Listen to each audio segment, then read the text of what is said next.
Anita. Nothing say to about Anita Patak. She is a brilliant student, great academician, and excellent orator too. And she had a MBBS and FICOG, assistant professor in NMCH Patna, National Faculty YCB. And she is welcome Anita for a very important topic, amnioinfusion.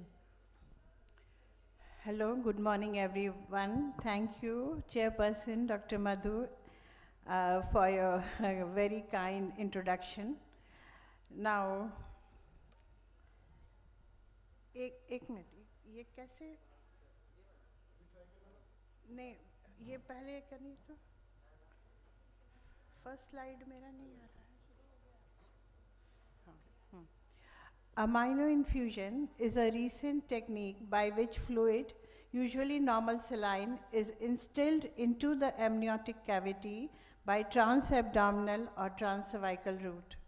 Transabdominal route is used antepartum and transcervical route is used intrapartum.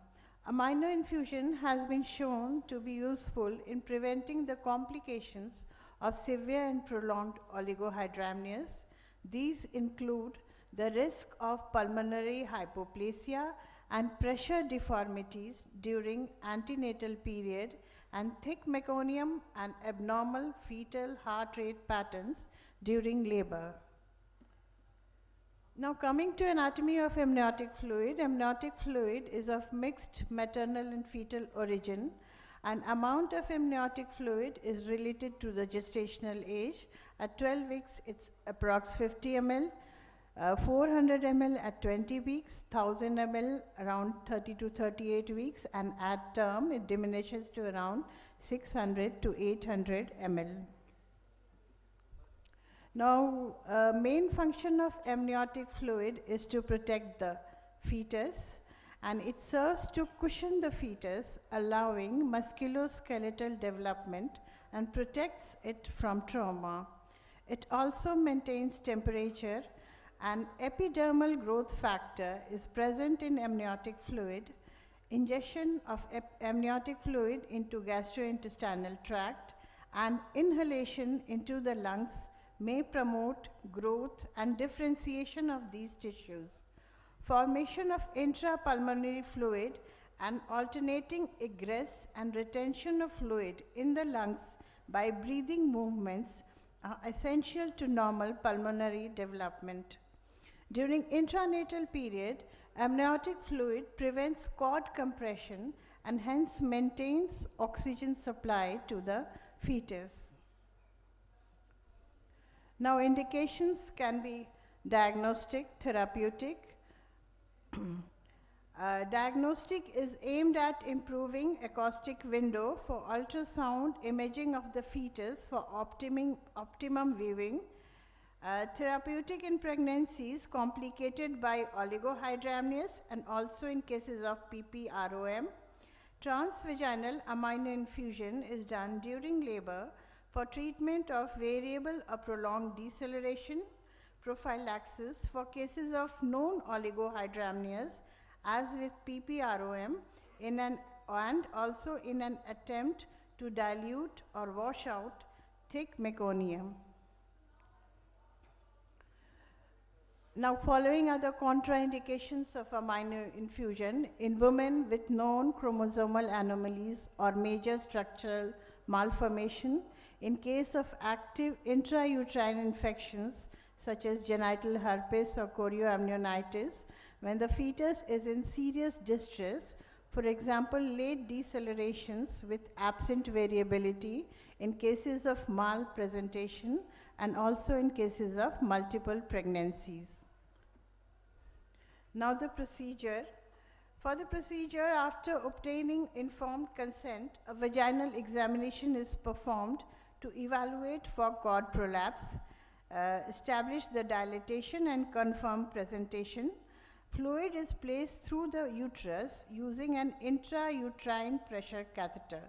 This is attached to a three-way device that connects IUPC to a fetal monitor and an infusion pump. Intravenous tubing is used to transfer the saline solution. Saline Oringus lactate solution, which is at room temperature, is inserted through the tubing. The common protocol is to start with an initial bolus of 250 ml infused over 20 to 30 minutes. The rate is then adjusted according to the severity of the decelerations, but usually at the rate of 10 to 20 ml per minute up to 600 ml or to resolution of variable decelerations. An additional 250 ml beyond the value at which deceleration resolve is administered, then the infusion is terminated, unless the decelerations resume. If infusion of 800 to 1000 ml of normal saline does not result in termination of deceleration, the infusion is considered a failure. In patients with thick meconium, infusion of 250 to 500 ml over 30 minutes followed by a constant infusion at 60 to 180 ml per hour is the accepted protocol. The fetal heart rate and the resting tone are assessed continuously during the intervention. The persistently elevated uterine tone, the uterine tone should not rise to more than 15 mmHg above the resting tone. If uterine tone is persistently, कुछ problem? If हाँ same slide है मतलब same slide. If uterine tone is persistently elevated, the infusion is discontinued and the uterine pressure is allowed to equilibrate over 5 minutes. Some fluid will leak from the uterine cavity throughout the process in most cases. Now, in case of transabdominal approach, local anesthesia is applied over the abdomen under ultrasound guidance, often with Doppler, to avoid injuring the fetus, placenta, or umbilical cord. Normal saline is instilled to increase the AFI as per gestational age. Amnioinfusion can be repeated whenever the AFI falls below 5th centile of gestational age, more than 12 hours after previous infusion. In pregnancies complicated by oligohydramnios at 22 to 26 weeks, the rate of pulmonary hypoplasia is down to 56% compared with 86% in non-amino-infused women. The benefit may come from restoration of back pressure from the amniotic sac fluid to the lungs, stimulating lung growth and development during the critical canalicular stage between 16 to 20 weeks gestation. Cerebral hemorrhage of more than second degree severity and or periventricular leukomalacia 10 minute हो गया? Okay. Appears to be absent in cases of oligohydramnios between 24 to 32 weeks. Several authors have reported a longer latency period between PPROM and term in women receiving amnioinfusion compared with non-amnio-infused women. In a Cochrane review for suspected or potential cord compression in labor, it was seen that amnioinfusion improves fetal heart rate at term, lowers the needing of cesarean section, decreases risk of instrumental delivery, and improves Apgar score. Overall, the multiple benefits induced by amnioinfusion translates into a lower perinatal mortality rate in amnio-infused women with PROM compared with non-amnio-infused women. Now, following are the complications of amnioinfusion: uterine hypertonus, abnormal fetal heart rate tracings, amnionitis, cord prolapse, even uterine rupture, sometimes maternal cardiac or respiratory compromise, and placental abruption. The use of amnioinfusion in clinical practice continues to evolve. New clinical applications for amino infusion continue to be proposed. Further directions may include the use of NIV techniques to improve the safety and efficacy of the procedure.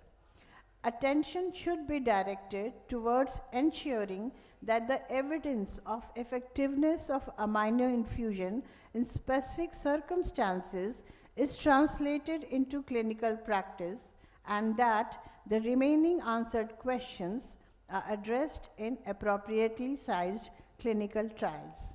Thank you for the patient hearing.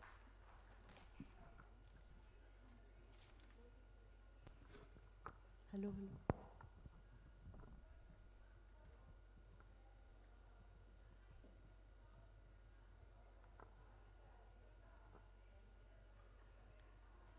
Thank you, Dr. Anita. And our next speaker is Dr. Vinita Sinha, and she will be talking on deep thrombosis in pregnancy.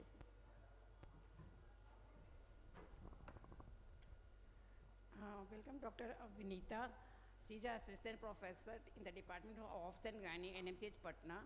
She is treasurer of ISOPAR Patna chapter, past joint secretary ISOPAR Patna, and she is also Jagdishwari Mishra awardee, and she has many publications in national journals. Her special interest in high-risk pregnancy and preventive oncology.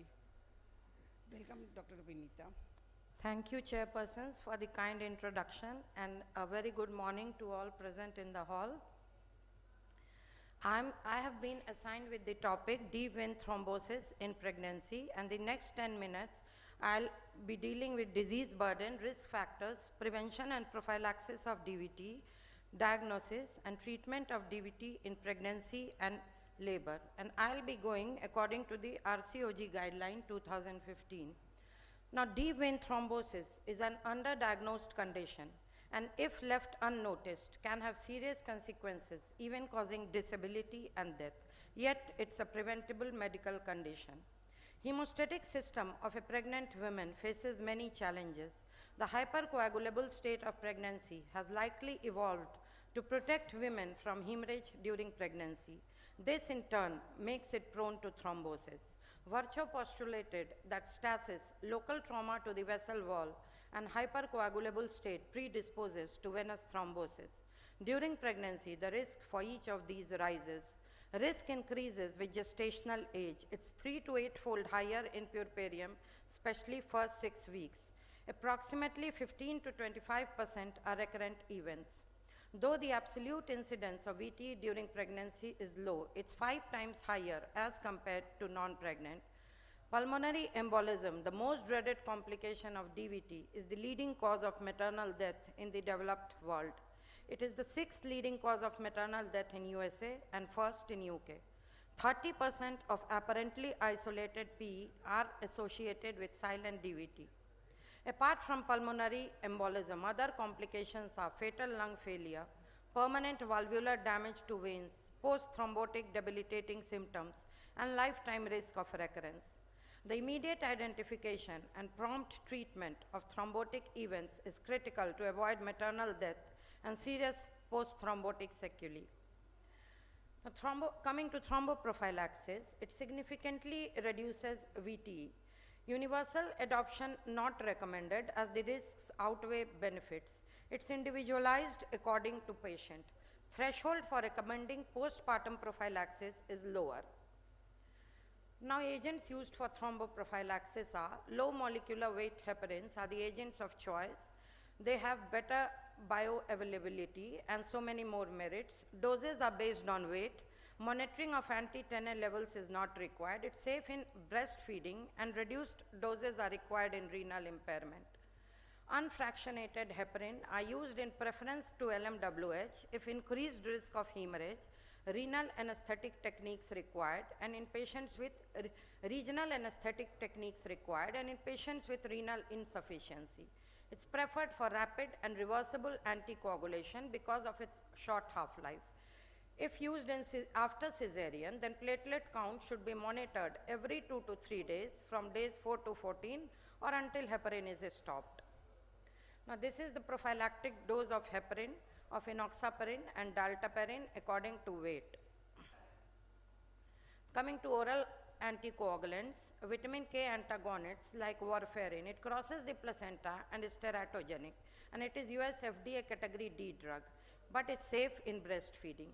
Restricted use in some women with mechanical heart valves can replace LMWH postpartum when the risk of hemorrhage reduces, like after 5 to 7 days of delivery. Non-vitamin K antagonists are avoided. Fondaparinux not used routinely and reserved for cases of severe cutaneous allergy to heparin or heparin-induced thrombocytopenia. Now coming to the risk assessment. Risk assessment with numerical scoring for all pregnant and postpartum women is recommended pre-pregnancy, antenatal period, postnatal period, and repeated as and when required.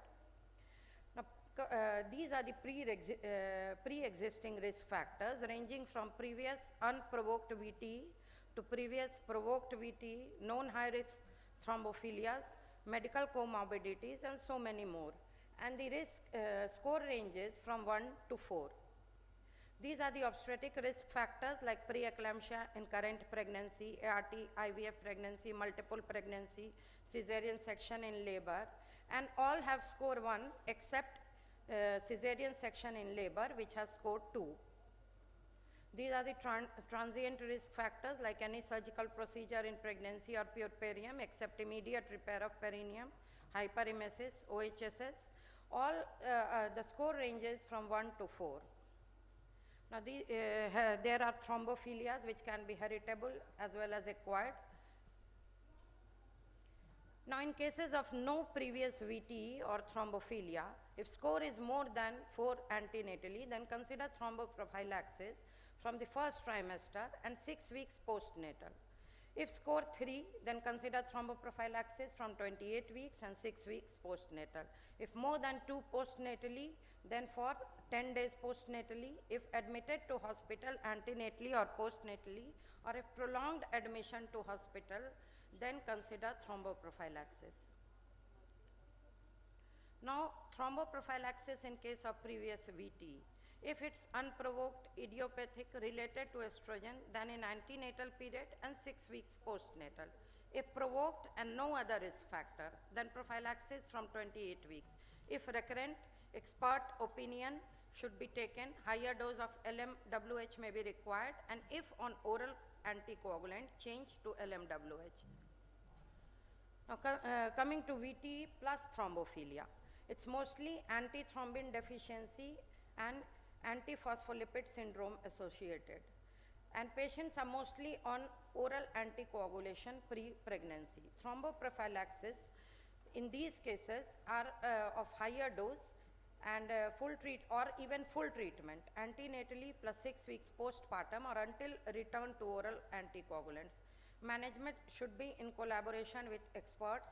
Anti-10A monitoring should be done.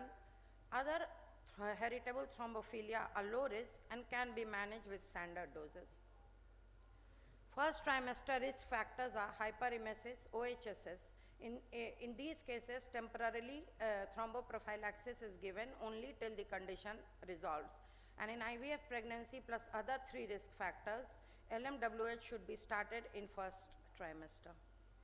Now, mechanical methods are anti-embolism stockings and intermittent pneumatic compression devices. These are recommended in hospitalized with contraindication to LMWH or combined with LMWH in high-risk cases of VTE. Now, coming to thromboprophylaxis during labor and delivery. On antenatal LMWH, if the patient is on LMWH, stop if bleeding or labor pain starts. Reassess on admission. On day of elective cesarean, morning dose should be omitted. LMWH should be started as soon as possible after delivery, provided there is no hemorrhage and no regional analgesia used. And if there is risk of hemorrhage, then AES, IPCD, and unfractionated heparin should be used. During regional anesthesia, regional technique should be avoided at least 12 hours after the previous prophylactic dose of LMWH, at least 24 hours after the last therapeutic dose, and it should be held for 4 hours after spinal anesthesia, epidural catheter removal. Remove catheter after 12 hours of the most recent injection. Now, how do we diagnose DVT? Pain and swelling in an extremity, difference in calf circumference of 2 centimeter, compression USG of the proximal vein, treat positive cases, reassess if it's negative, and if it's high risk, repeat USG after 3 to 7 days.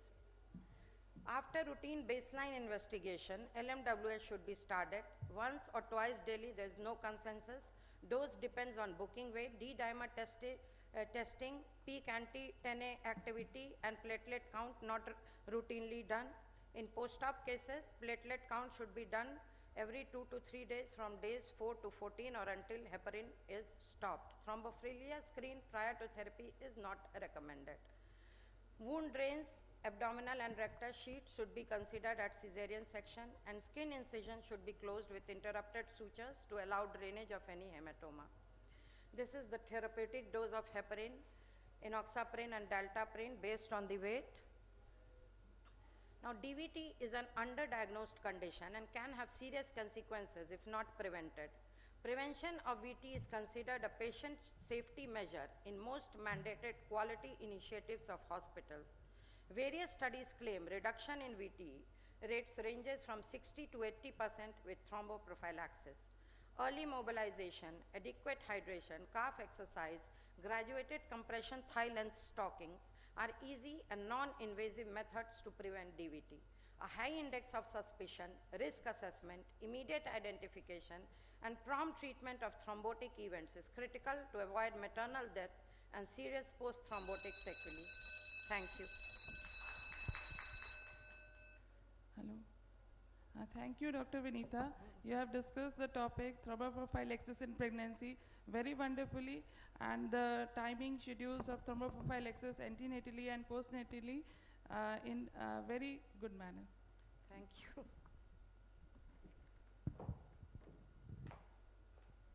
We invite next speaker, Dr. Lakshmi Jha, for her. तो वो है कहाँ?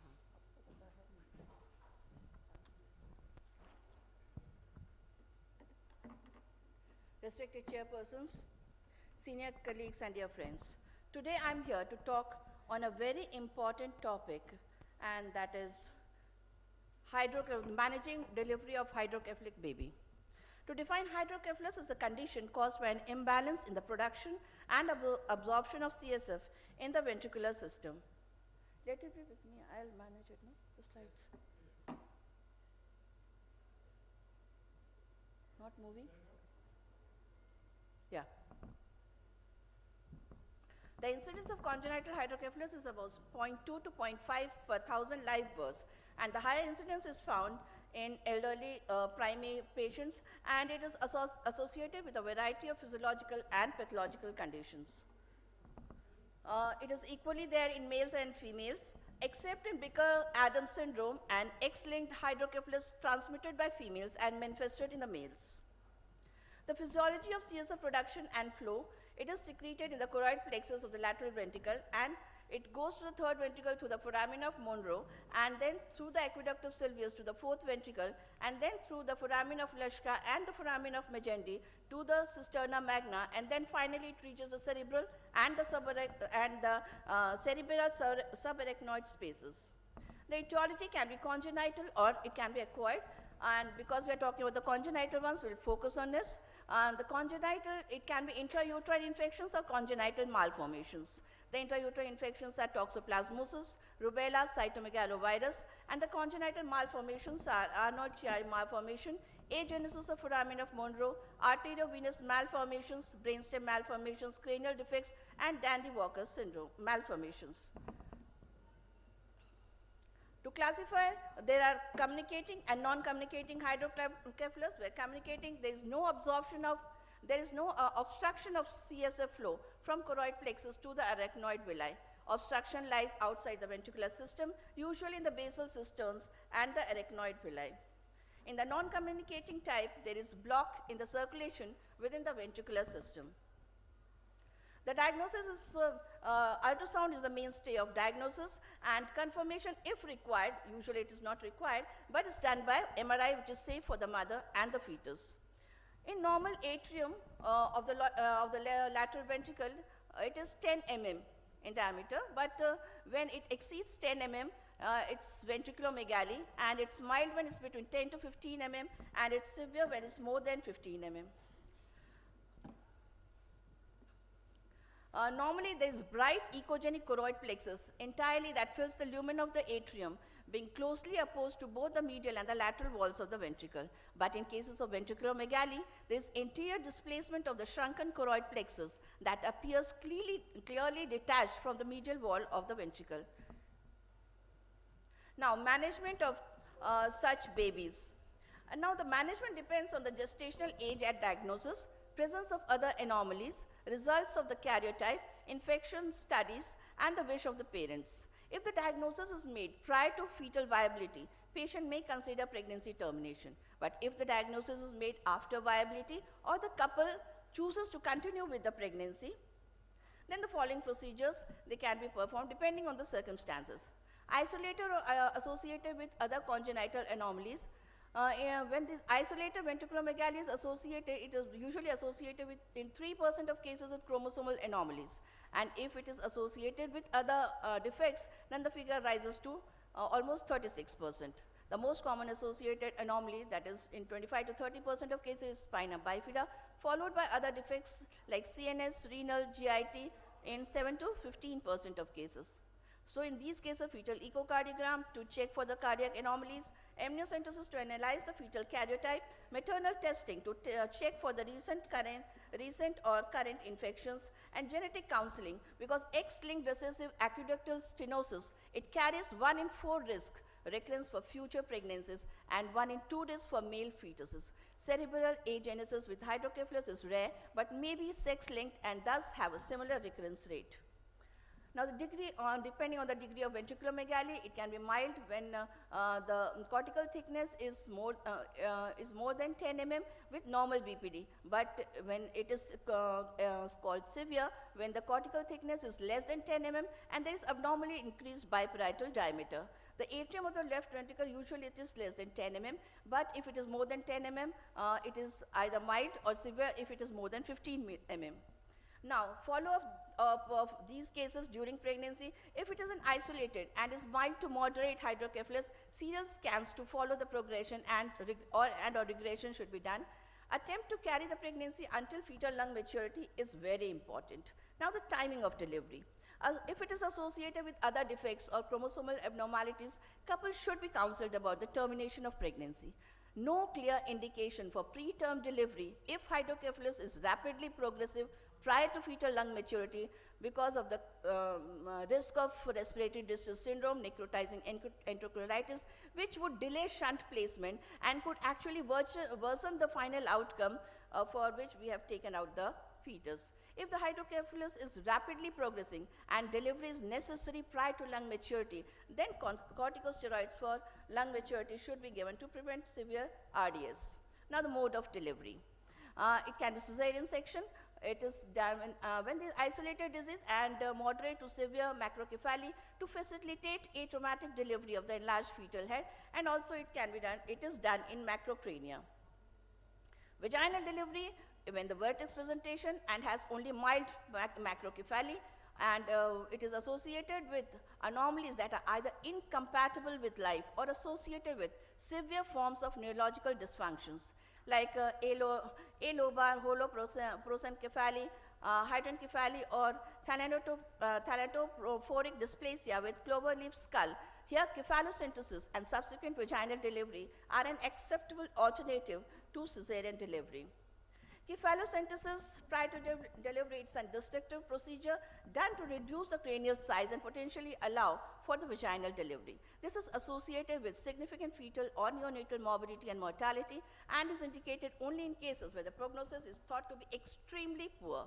Performed by passing a 14 to 18 gauge needle transabdominally or transvaginally under ultrasound guidance and removing sufficient cerebrospinal fluid to allow overlapping of the sutures. Now, ventriculoamniotic shunt, they are usually in utero procedures, and here the placement of tube when the progression of ventriculomegaly is very fast and the baby has not reached the stage of lung maturity, then we do this, and here the placement of tube between the fetal ventricular system and the amniotic cavity to potentially reduce the intracranial pressure in the fetus, and preliminary experiments on human fetuses are not very encouraging. Now, shunting after birth, prognosis is usually improved when this occurs. Outcome is better if performed before 6 months of age. If operative treatment is not delayed, most cases of hydrocephalus are compatible with normal physical development and normal head size. Now, prevention of congenital hydrocephalus, this we should take care of, because neural tube defects, okay, just give me a few seconds. Neural tube defects should be prevented by giving folic acid to the mother. Mother should be screened for intrauterine infections before conception and be treated. Genetic counseling of genetic disorders to be done. Alcohol consumption and unprecedented use of antibiotics should be avoided, especially in early pregnancy. Now, follow-up of the infants. The head circumference should be monitored. Parents should be educated regarding the signs of shunt infection or blockage, and periodic re-evaluation should be done. Thank you so much. Thank you, Dr. Lakshmi. You have nicely presented this topic. And with the advent of ultrasound, now the timely diagnosis, intervention, as well as counseling to the patient is quite easy. So, thank you. And our next speaker is Apurva Thatta. No, he couldn't make it. So can we use this time for question answers, because that was pending from all the speakers. So if you have any questions, all the speakers are here. And we can take this 5-6 minutes for the discussion. Please.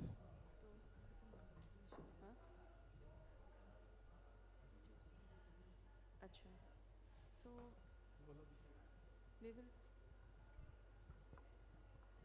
I want to ask a question from Dr. Sujita. That is, what is your experience in the management of postpartum role of MRI in postpartum hemorrhage? Yeah. Is there any role of MRI in postpartum hemorrhage? Is it helpful or not? Role of MRI in postpartum hemorrhage is same as with the other patients.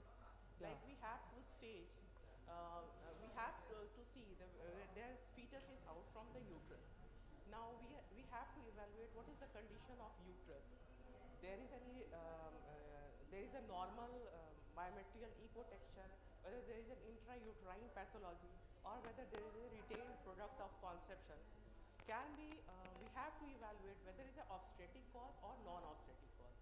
According to the pathology, we can deal with the patient.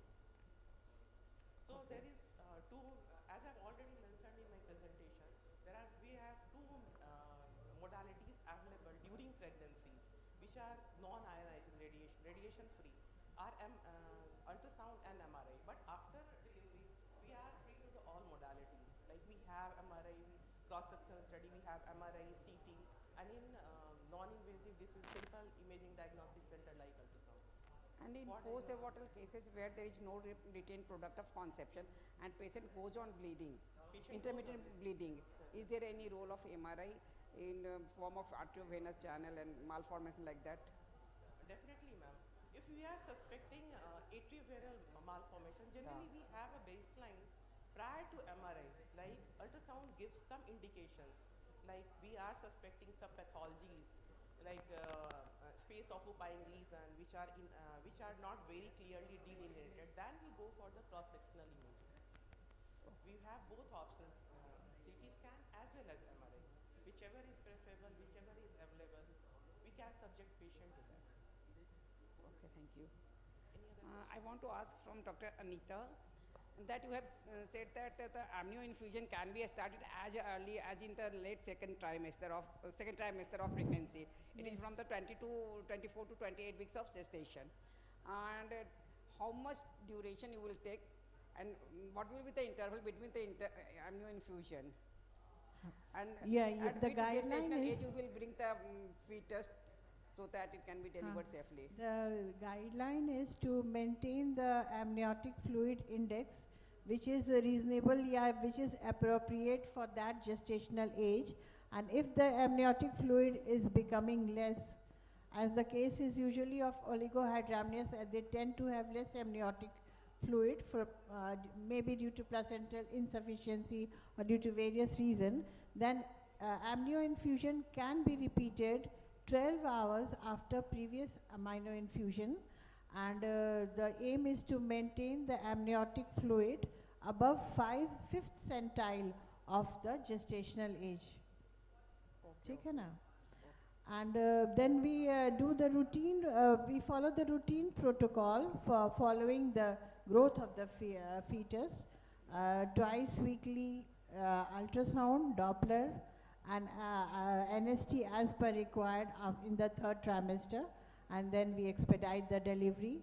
If So everything. every time we have to put a catheter in the abdominal, in the amniotic sac of the fetus, or the same catheter is left for that?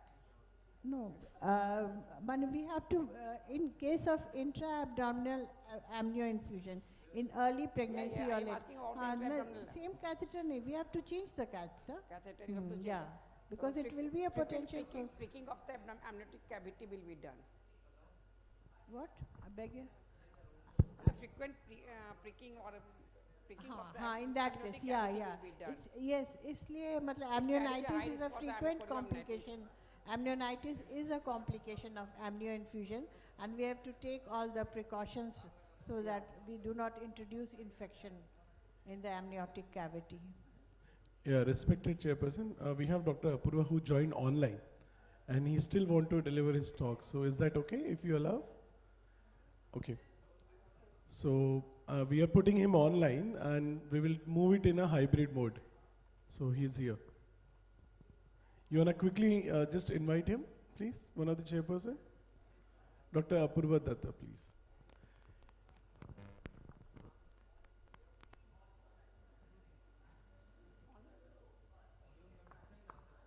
I invite Dr. Apurva online for his wonderful talk.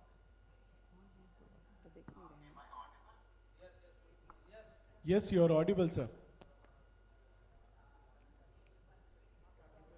Just 1 minute, we lost your voice again. We are just fixing it. Give me a minute.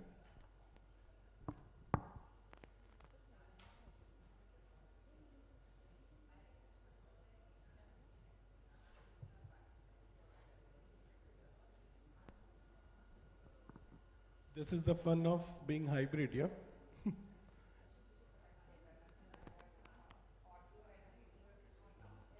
No, video is there. Can you see it on screen? No.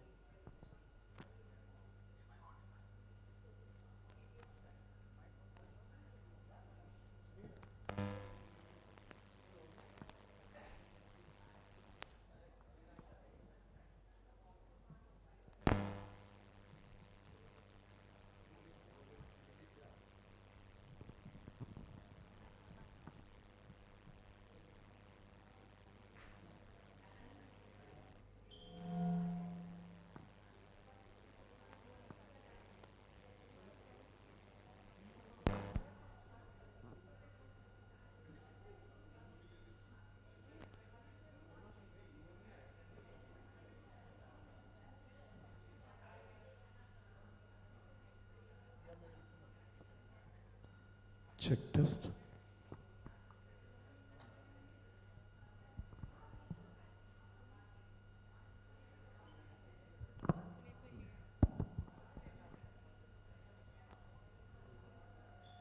Start, sir.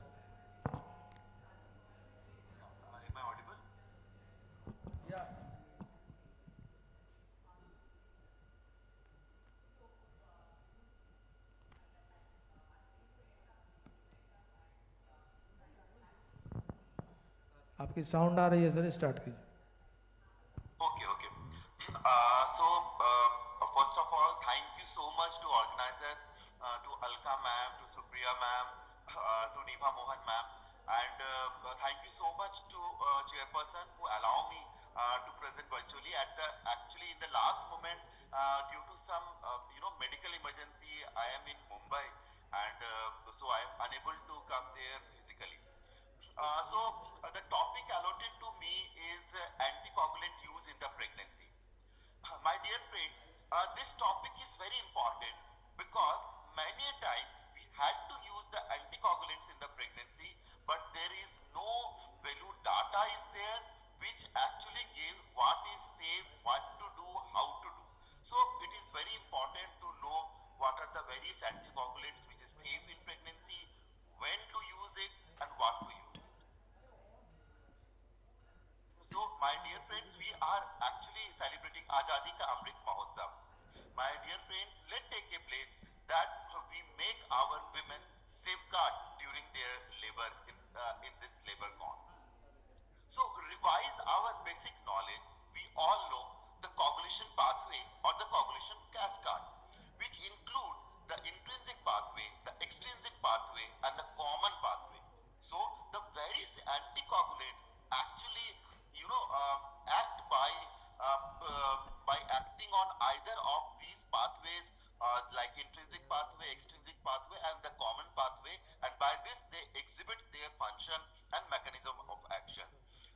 nowadays, either it is in the form of the parenteral anticoagulants or the oral anticoagulants. The parenteral one, which is the direct thrombin inhibitor, which we are actually using and very safe in pregnancy, the unfractionated heparin and the low molecular heparin. Among the parental, the direct thrombin inhibitor are argotroban. Among the oral anticoagulants, we have direct thrombin inhibitor, that the gavigetran, and the direct factor 10A inhibitor is there, and we have the warfarin. So what are the indications where we are using this anticoagulants, like the prophylaxis and treatment of the deep vein thrombosis and pulmonary embolism, prevent deep vein involvement in superficial vein thrombophlebitis, in cases of thrombophilia, pregnancy with the artificial valves, and pregnancy with the atrial fibrillation. In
अगर हम क्लैम्शिया के बारे में बोलते हैं तो हमारे किसी भी स्टाफ को पूछ लीजिए, वो 14 ग्राम की डोज आपको बता देगी कि किस तरह से देनी है. So we are building very competent teams. We are also ensuring that the training is done in a very interactive simulation based methodology. कोई PPT use नहीं होती है उसमें.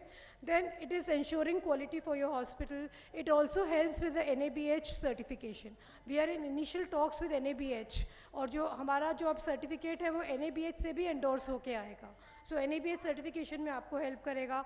Of course it will ensure respectful maternal care, also provide the medico-legal coverage. And these are some examples from our trained and certified hospitals, how the staff nurse was able to manage the initial complication and was able to provide the resuscitation effort. So I just kept my presentation very short.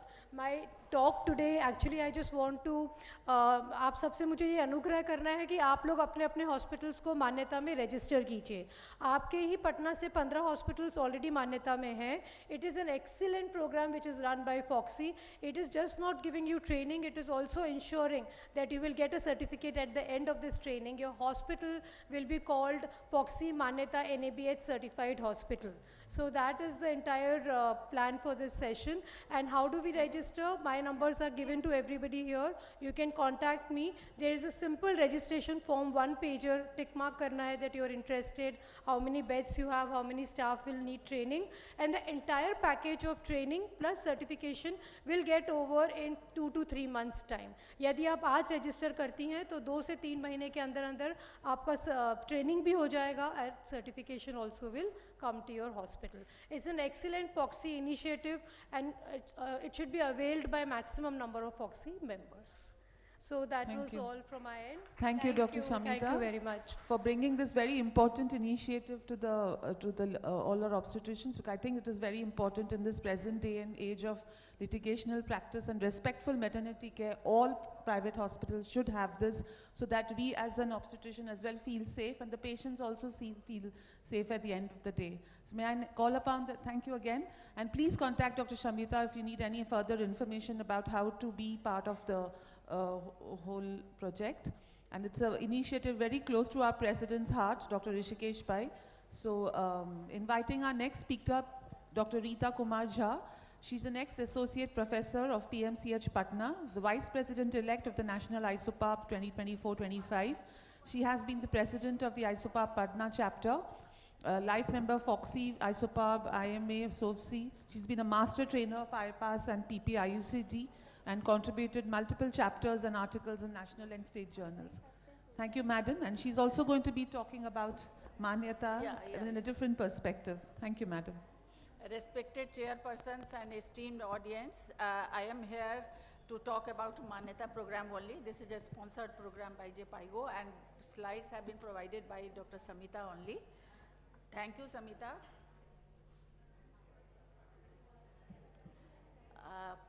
About Manyata, Dr. Samita has told in detail what is it. It is a flagship program for the private sector, and it is driven by Foxy to reduce preventable maternal and newborn mortality in India. This has all been told by her, what is the present scenario of maternal health in India, and what is the role of private practitioners, and what we should do to increase or advance the universal health coverage agenda. This has been covered by, and these are 16 clinical standards which we should follow in our facilities. And now in detail about what we should do in the antenatal period, intrapartum and the postpartum period to increase our skill and to prevent maternal and perinatal or neonatal mortality. And in a very first antenatal visit, we should screen for anemia and estimate hemoglobin at each scheduled antenatal visit.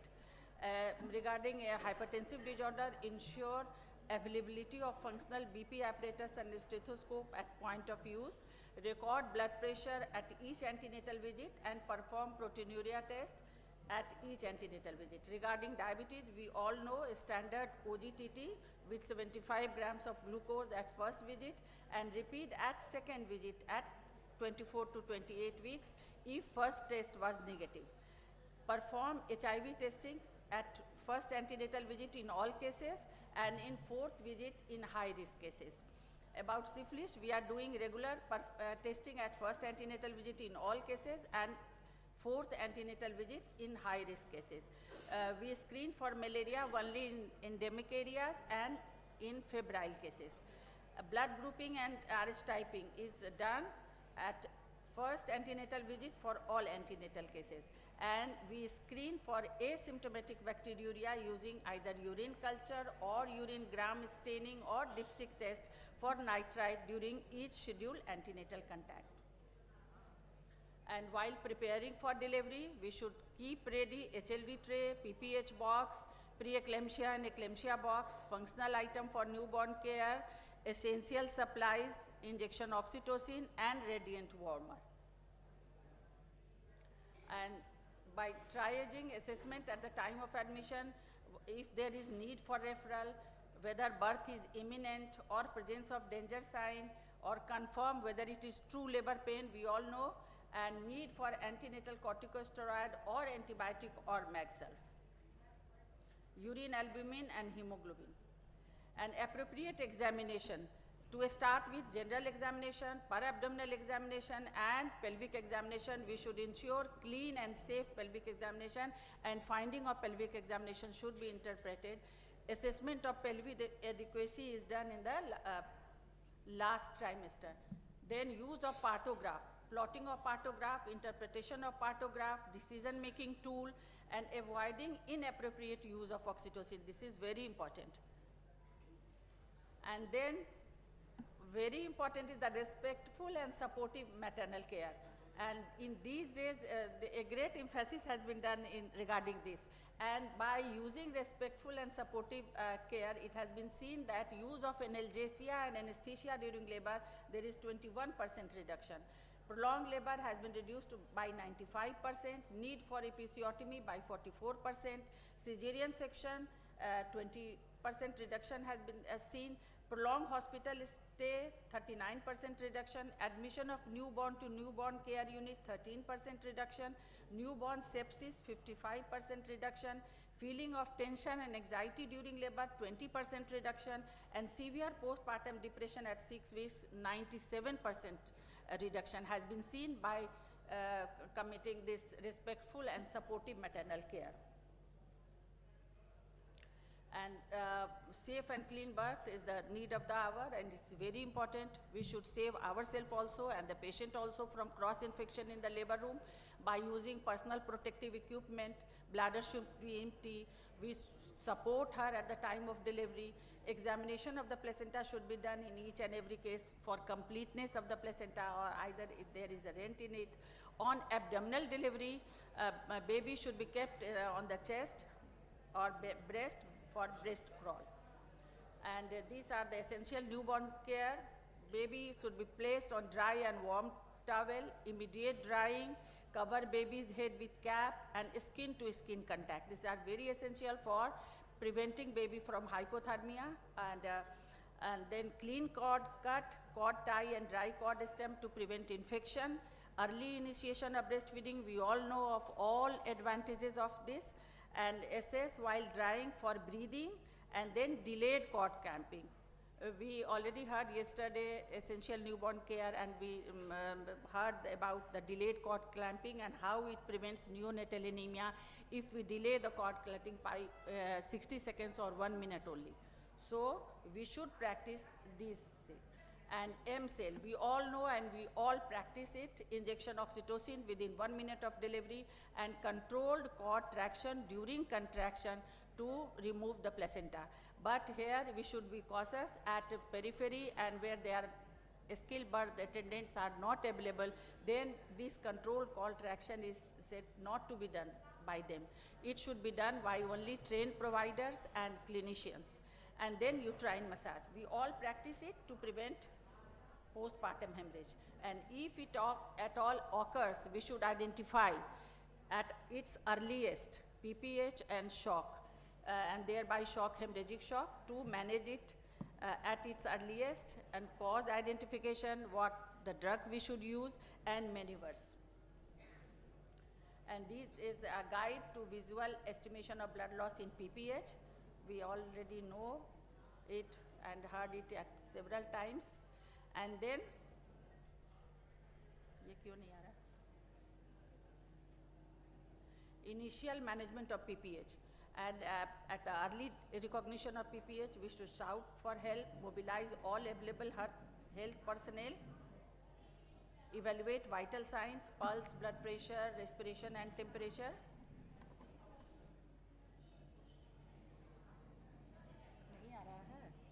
Establish 2 IV lines with wide bore cannula, that is 16 to 18 gauge, draw blood for blood grouping and cross matching, catheterize the bladder, start rapid infusion while awaiting for blood using cannula number 16 with normal saline or ringer lactate 1 liter in 15 to 20 minutes. Injection oxytocin 10 units IM if not already given. Start injection oxytocin 20 units in 500 ml of ringer's lactate at the rate of 40 to 60 drops per minute. Give oxygen at the rate of 6 to 8 liters per minute by mask and monitor vital signs and blood loss every 15 minutes. Monitor fluid intake and urinary output. And check if placenta has been expelled, manage cause a specific PPH.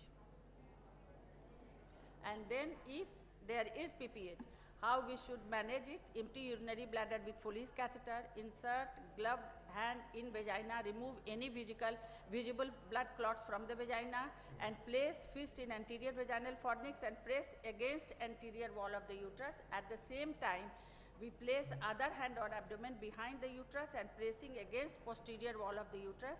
So uterus is compressed between both hands of the practitioner and to make it contract. Maintain compression till bleeding is controlled and the uterus contracts.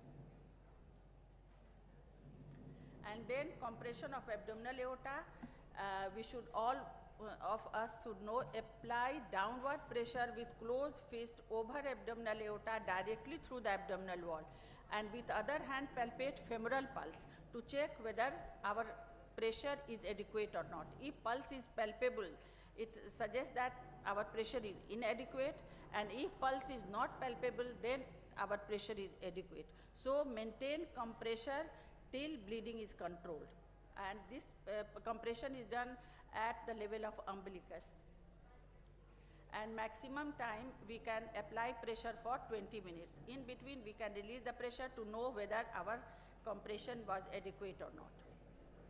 And this is the condom tamponade to prevent PPH, and how it is inserted and how it is inflated, all procedures.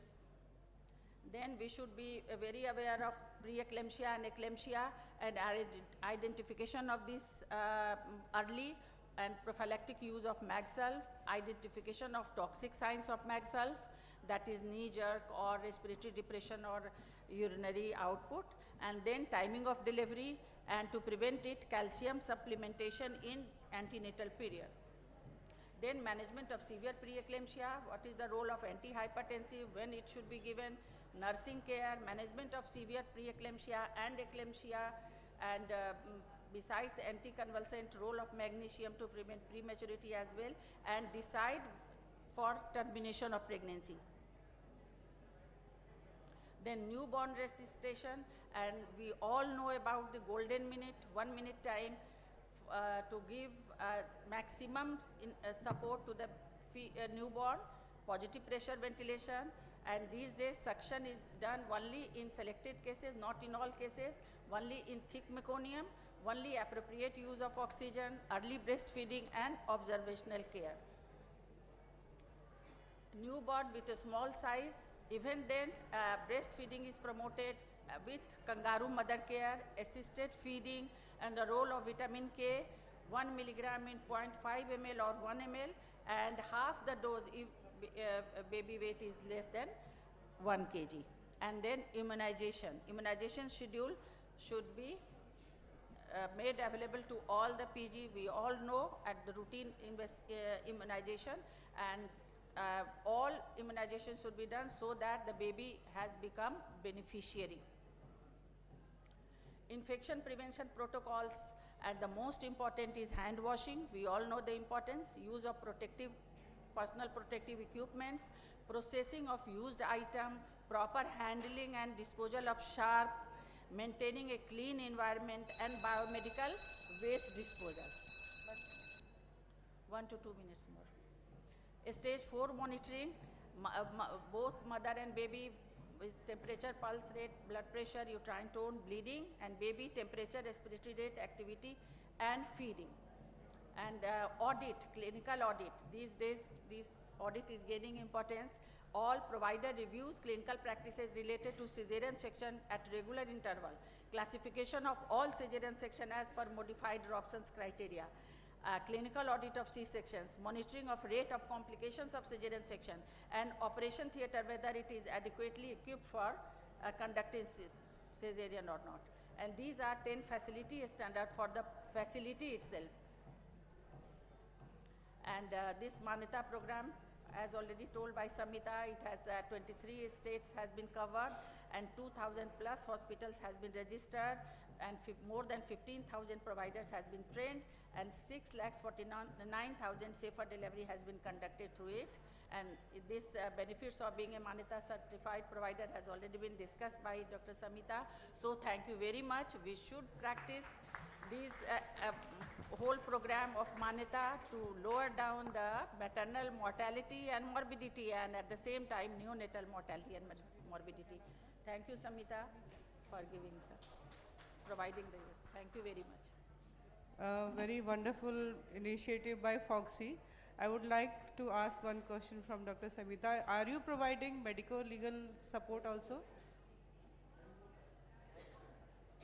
In case of fetal death or what? You can take.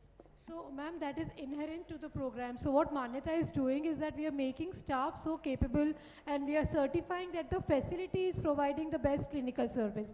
In a way, if there is a medical legal case, it will definitely help, whenever the case happens, to prove that all standardized treatment was followed whenever that case happened in the hospital. So, yeah, there is a lateral kind of a coverage for medical legal aspects as well. Thank you. Congratulations. Really a nice initiative. So thank you very much. I think the aim is to cover the entire country so that all states are recognized by Manyata. We follow a strict curriculum there, and everybody speaks the same language so that the same care is provided to all women irrespective, because we still see in the private setups they suction the baby as soon as the baby is born, and these regular appraisals will make sure that we are following the latest clinical standards and we don't fall into trouble. So please be aware of this project, and please make sure that we take part, we be part of it as well. So thank you very much for this informative session. Thank you all for giving us this opportunity. Thank you. Let's have a round of applause for our chairperson also, and very fruitful Manyata talk by two speakers. Well, thank you so much. We'll quickly move forward, and for the next session, I'll be inviting our chairperson, starting with Dr. Rajni Sharma, Dr. K. Manju, and Dr. Jyoti Agrawal, please. We got two speakers coming up, Dr. Sunita and Dr. Anupama. I request chairperson to please invite speaker now. Thank you.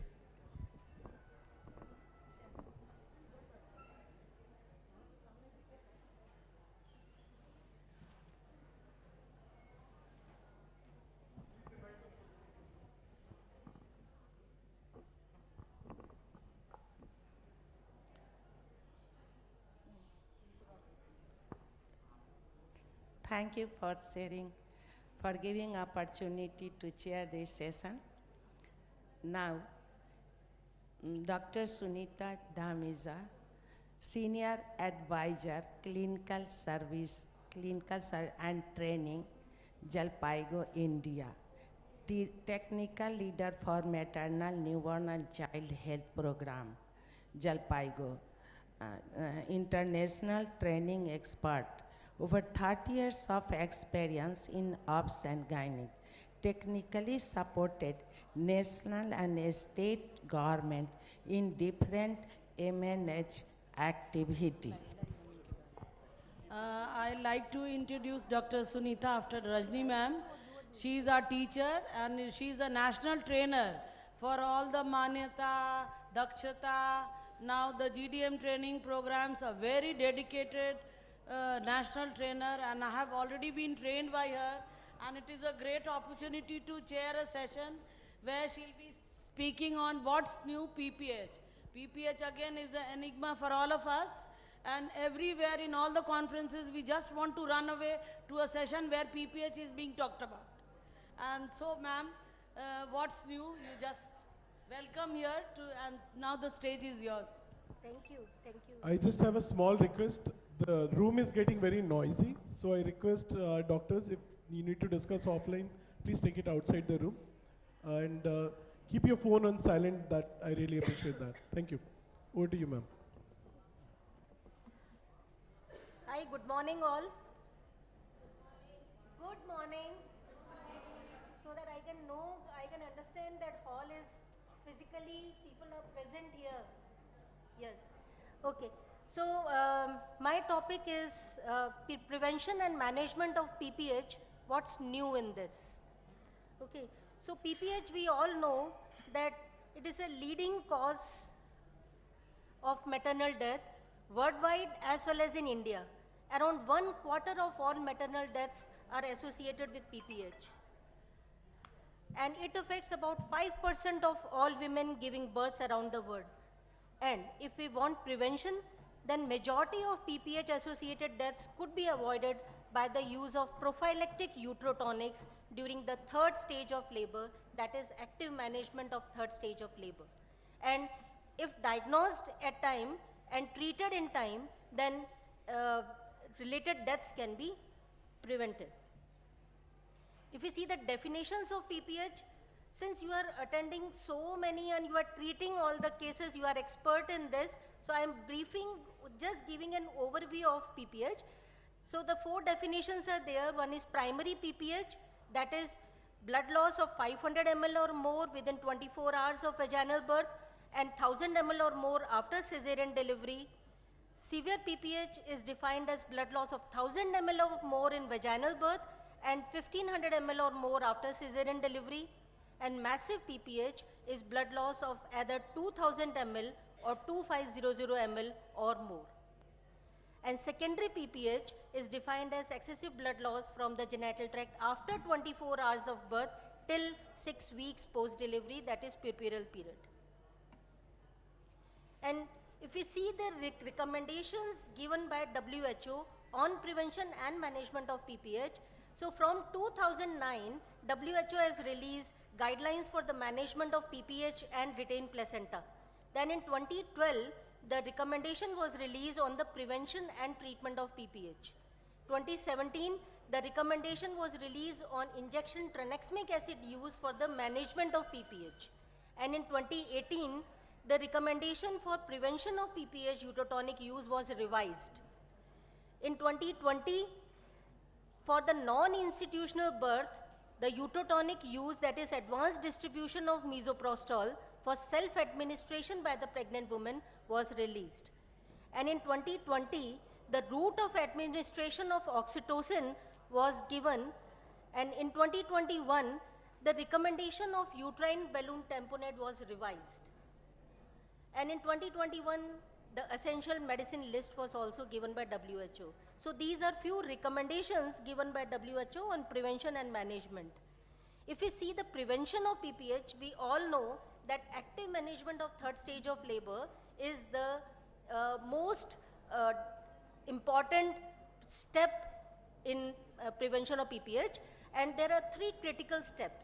One is administration of uterotonic, second is control cord traction, and third is feel for the uterine tone, and if uterus is relaxed, then massage uterus. So in use of oxytocin, there are several, in use of uterotonic, there are several uterotonics suggested by WHO as well as Government of India, and these are injection oxytocin, tablet misoprostol, injection carbetocin, or combination of oxytocin and methyl ergometrin, like this. And it has been seen that approximately 66% cases of PPH can be prevented if we do active management of 3rd stage of labor for all births. That means vaginal as well as cesarean births. And it helps in expulsion of placenta and reduction of blood loss. For this, champion trial was done in which the comparison study of injection oxytocin was done with other uterotonics in prevention of PPH. This was WHO, this is WHO recommendation on uterotonic for the prevention of PPH. You see there are two recommendations. Number one is efficacy and safety of uterotonic for PPH prevention. Here it is given that different uterotonics to be used for prevention of PPH. Number one is oxytocin. Second is carbetocin. So carbetocin is added here, injection carbetocin, tablet misoprostol, then combination of ergometrin and oxytocin, and ergometrin, methyl ergometrin alone. So these are different uterotonic which can be used for prevention of PPH. The 1.2 substandard here is, or recommendation is, the use of carbetocin 100 microgram is recommended for prevention of PPH for all births in context where its cost is comparable to other effective uterotonic. And the third revision which has been done in uterotonic is the dose of misoprostol. Earlier it was 600 microgram and now it is expanded, that is the range 400 to 600 microgram. So the second recommendation for the uterotonic was, in setting where multiple uterotonics are available, then oxytocin is the recommended uterotonic or drug of choice for prevention of PPH. In setting where oxytocin is unavailable or its quality cannot be guaranteed, then other uterotonics can be used, specifically injection carbetocin.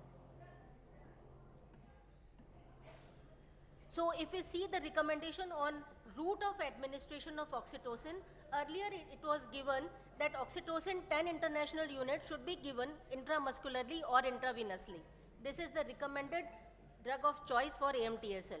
But the additional revision was that in situation where women giving birth vaginally already have IV access, and slow IV administration of 10 IU oxytocin is recommended in preference to intramuscular injection. Okay, so this is a newer version in 2022 that if IV access is already there, then instead of IM injection, slow IV can be preferred, injection oxytocin. In 2018 and 2022, 20 recommendations, carbetocin was added, 100 microgram intramuscularly or intravenously, and it should be given within 1 minute after delivery, after ruling out second baby.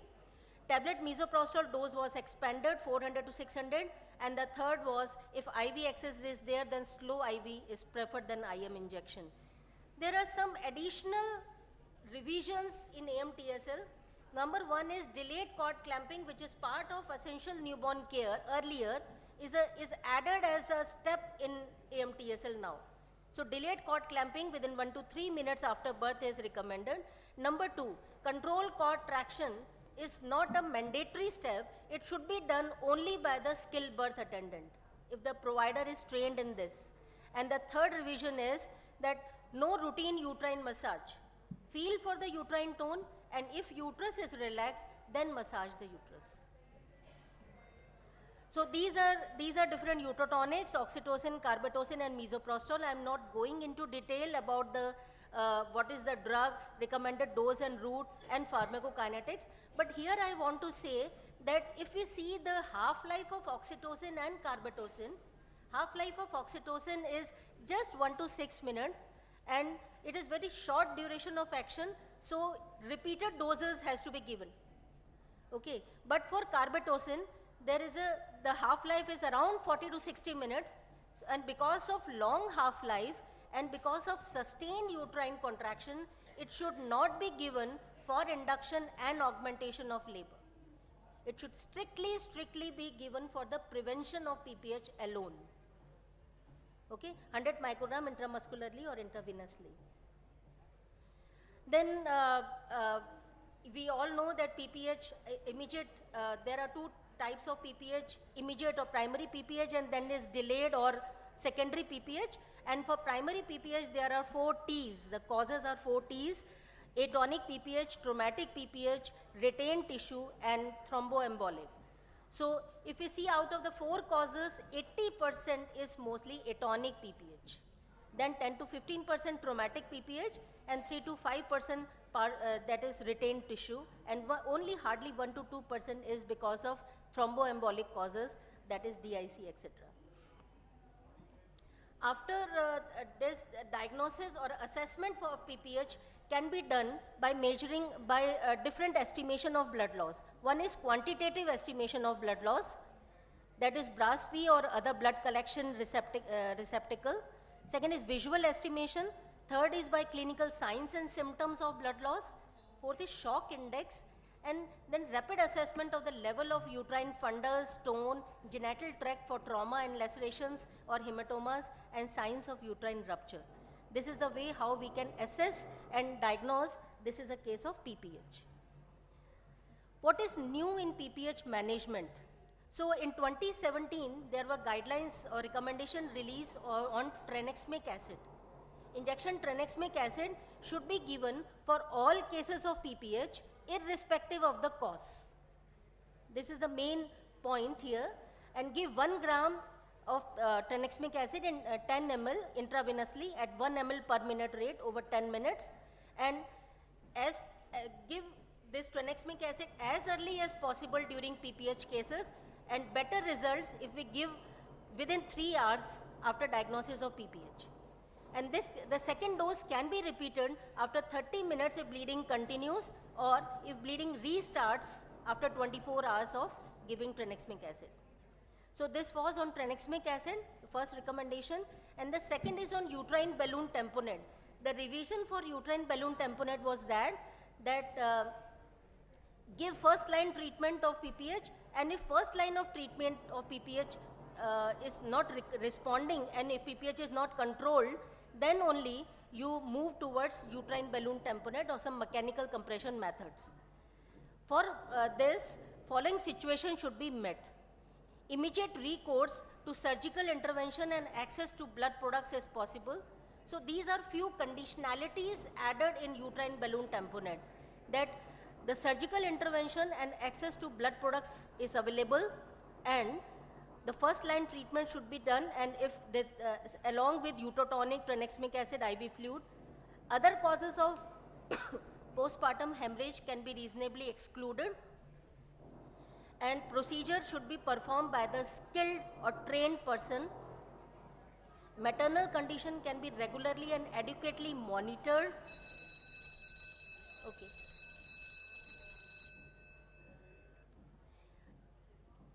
Okay. So injection tranexamic acid, this I have already explained, that 1 gram intravenously, and WHO strongly recommend tranexamic acid within 3 hours after birth for all women with clinical diagnosed PPH irrespective of the cause. And the trial done was women trial for tranexamic acid, and if you can see that 1/3 of the deaths can be averted after using tranexamic acid of PPH. And if you see, if it is given immediately after diagnosis of PPH, 70% survival rate there is improvement in 70% survival. But for every 15 minutes of delay in tranexamic acid, 10% decrease in survival rate is there. And if you give tranexamic acid after 3 hours, then there is no benefit. So better it should be given early. There are different types of approaches for PPH management. One is algorithm based, and second is through bundle approach.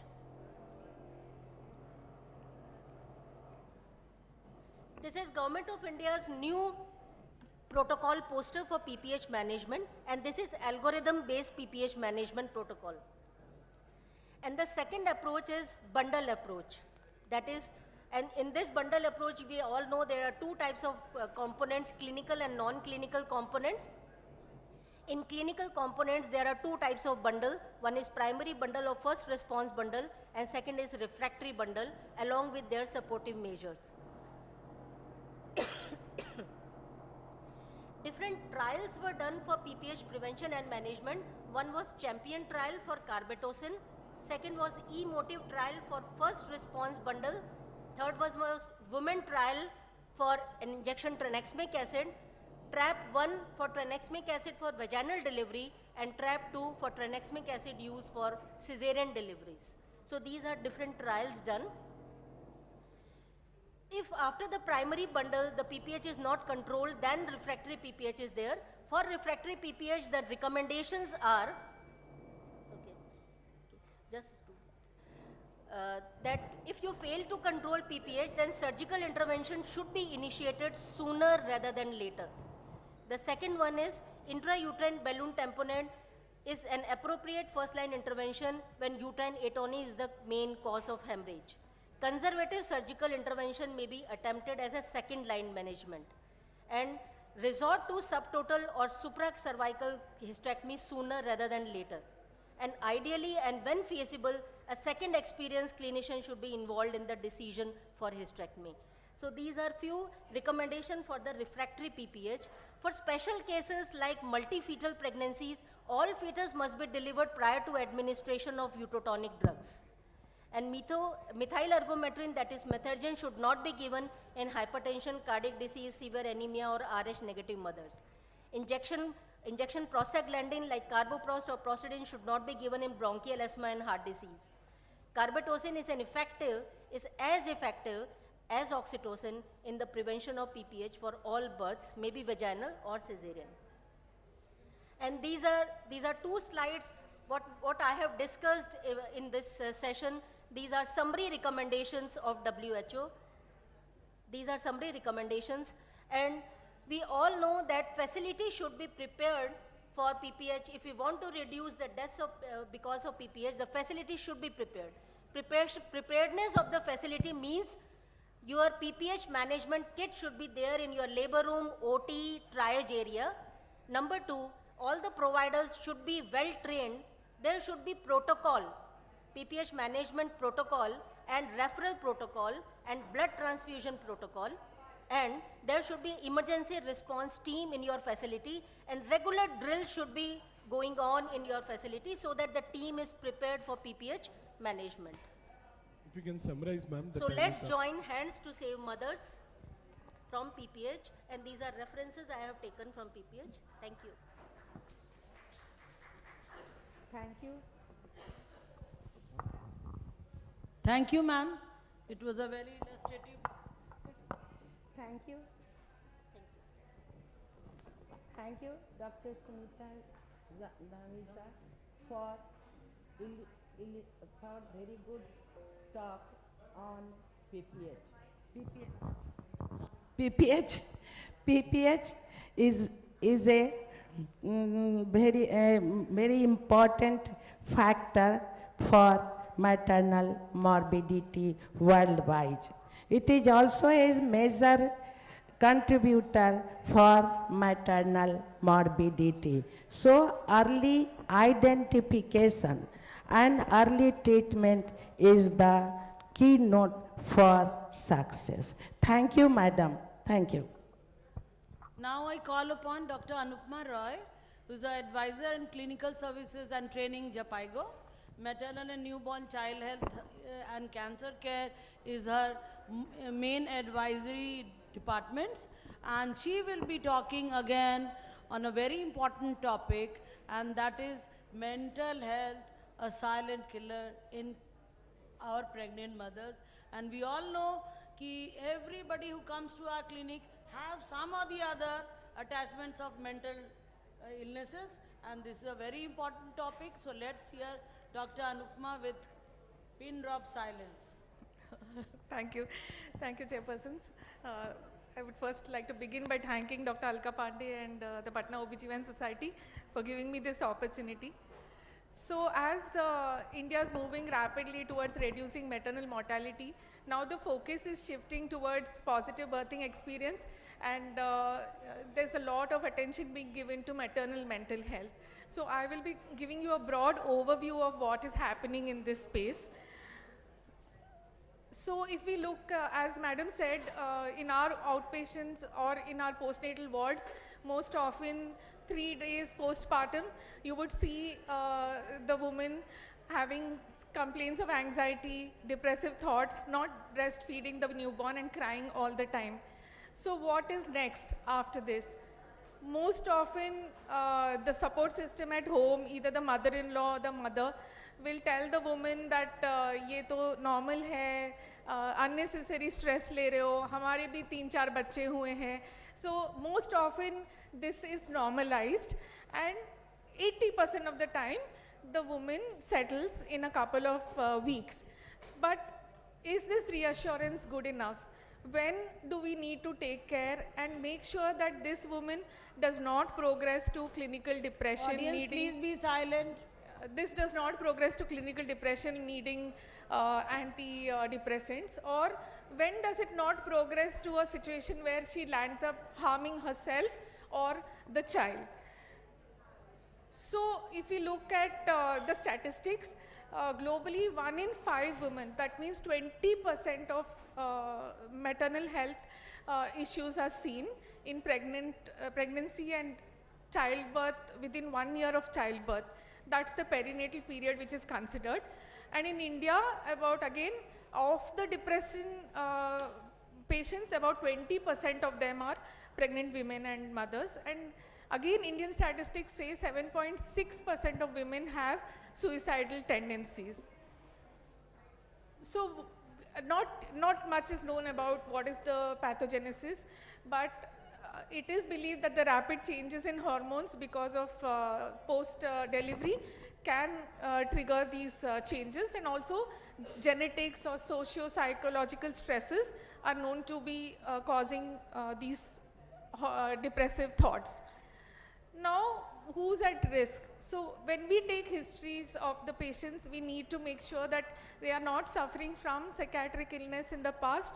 Sometimes they suppress that information, or they are having poor social or financial support, intimate partner violence, unintended pregnancy, or a desire for a male child, and when the woman gets a female baby, or difficult past births or difficulty in breastfeeding, child care stresses, all of that will put her on risk. So what really happens with the perinatal mental disorder? So it affects both the mother and the child. So pregnancy, it often leads to poor antenatal care, and it is associated with low birth weight, preterm delivery, and preeclampsia and stillbirths.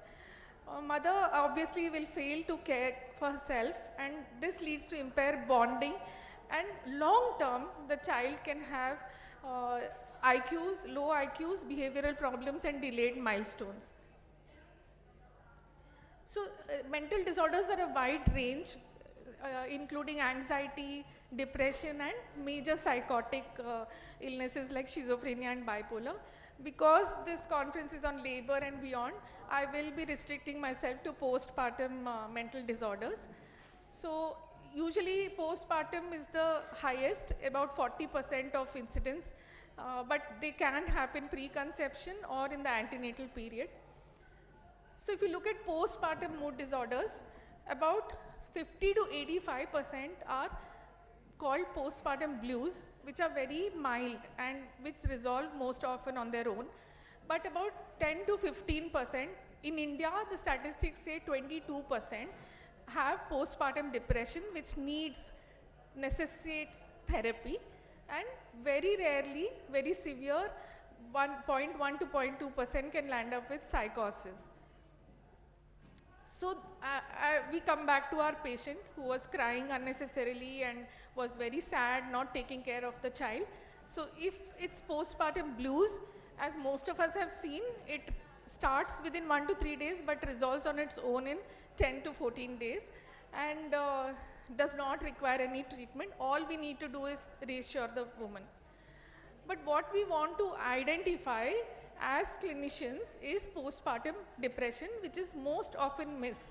So here, if these symptoms last for more than 2 weeks, that's when a clinical diagnosis of postpartum depression comes in, and this can happen, this depressive episode can start anywhere from 4 weeks to 1 year after childbirth.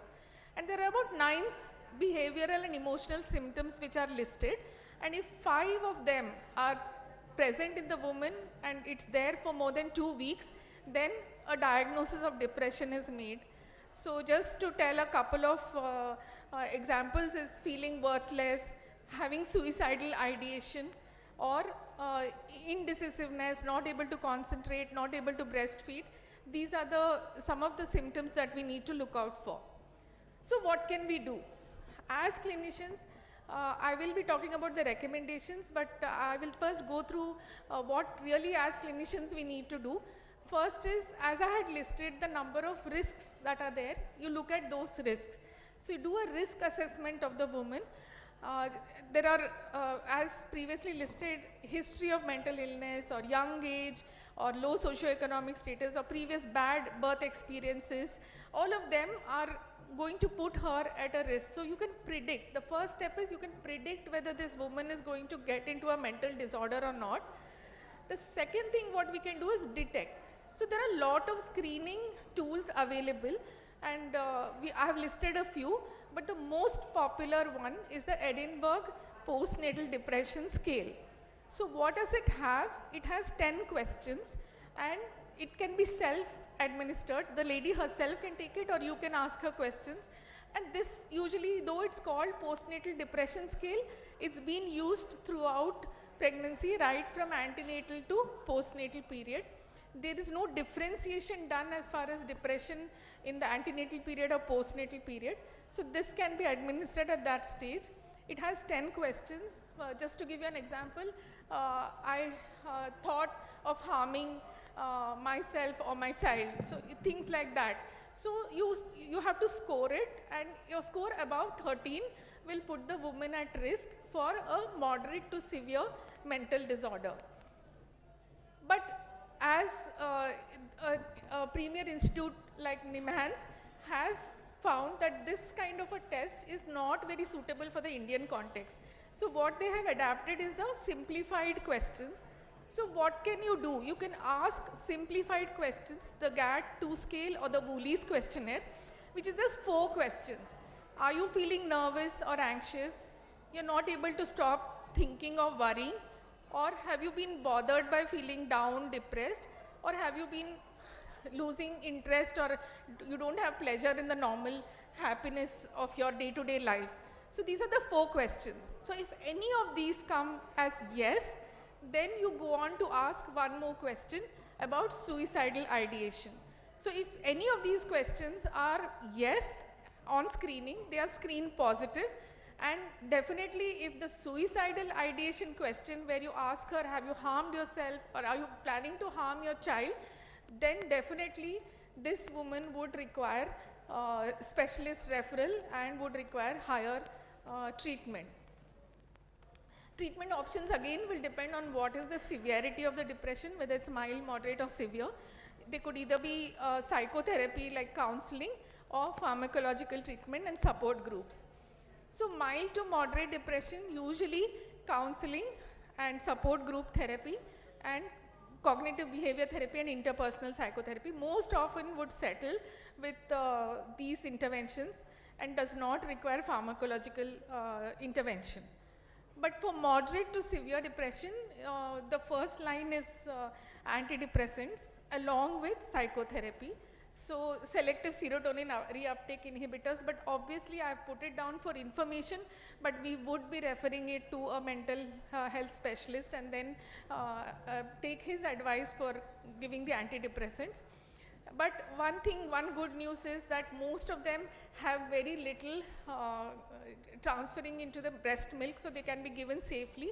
And there are recommendations that we don't need to check the infant's blood levels for any toxicity of these drugs. And once the effective dose is concerned, is reached, you should continue the treatment for 6 to 12 months to prevent a relapse. As I said, breastfeeding is recommended when she is on antidepressants, and there is no difference in the IQ or neurobehavioral development of the child. The last one I want to talk to about is the severe form, which is very rare, 1 to 2 per 1,000, and 5% suicide rate and 4% infanticide rate in this.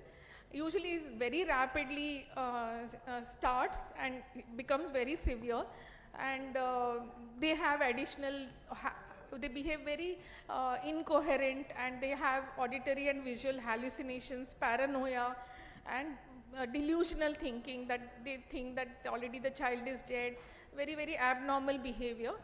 Obviously, for this, you would require immediate hospitalization, antipsychotics, psychotherapy, and sometimes even electroconvulsive therapy. So now a couple of slides on what are the guidelines. The NICE guidelines, as I said, it does recommend predicting by doing a risk assessment. It does recommend detecting by screening questions and listening to the patient, taking a correct history.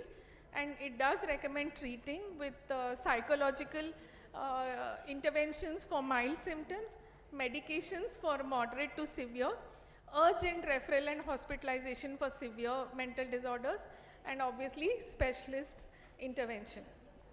The other two recommendations are the WHO recommendation. This is the latest positive postnatal experience document by WHO.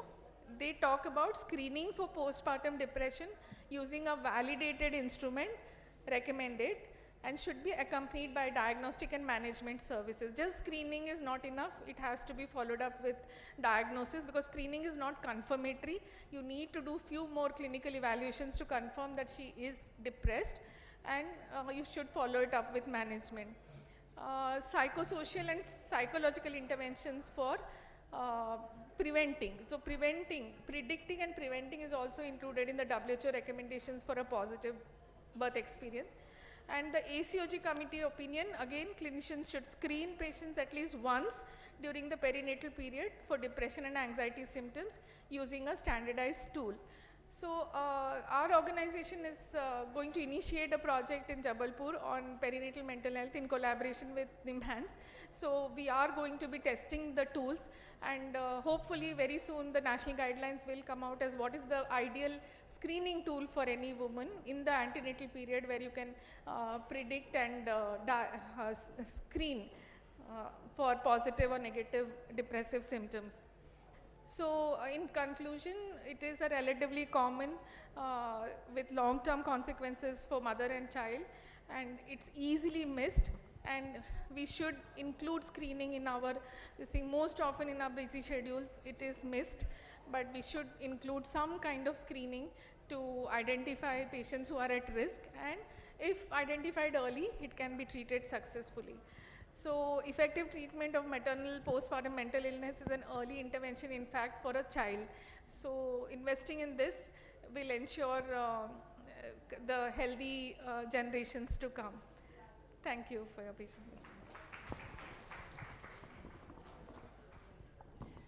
Thank you, Dr. Anupma Rai, for enlightening us on perinatal health, mental health problems. These problems are really burden on patient, family, doctor, and society.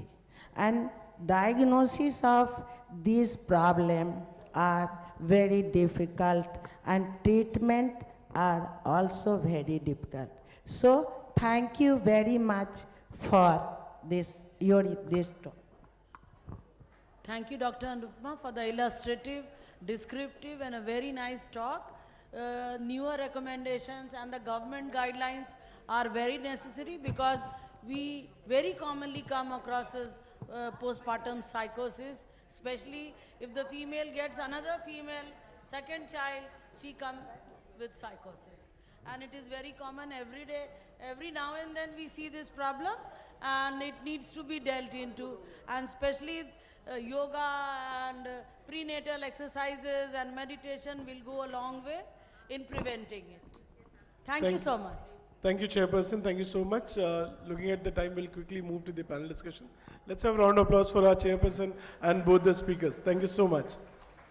All right, can I quickly invite moderator Dr. Girija Wagh and Dr. Kiranmai Devnani? Please come on dais. Please come forward for the moderation. Yes, yes, yes. You're in the limelight now. And quickly, all the panelists start walking towards the stage.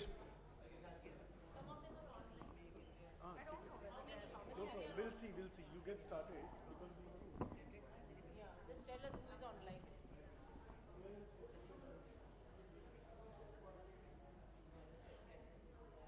Dr. Kamudini Jha, Dr. Kavita Barnwal, Dr. Vijaya, Dr. Kiran Trivedi from Ranchi.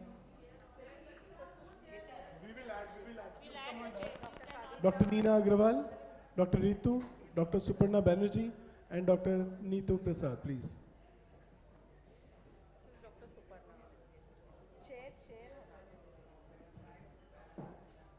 Please add chairs on the stage. Quickly.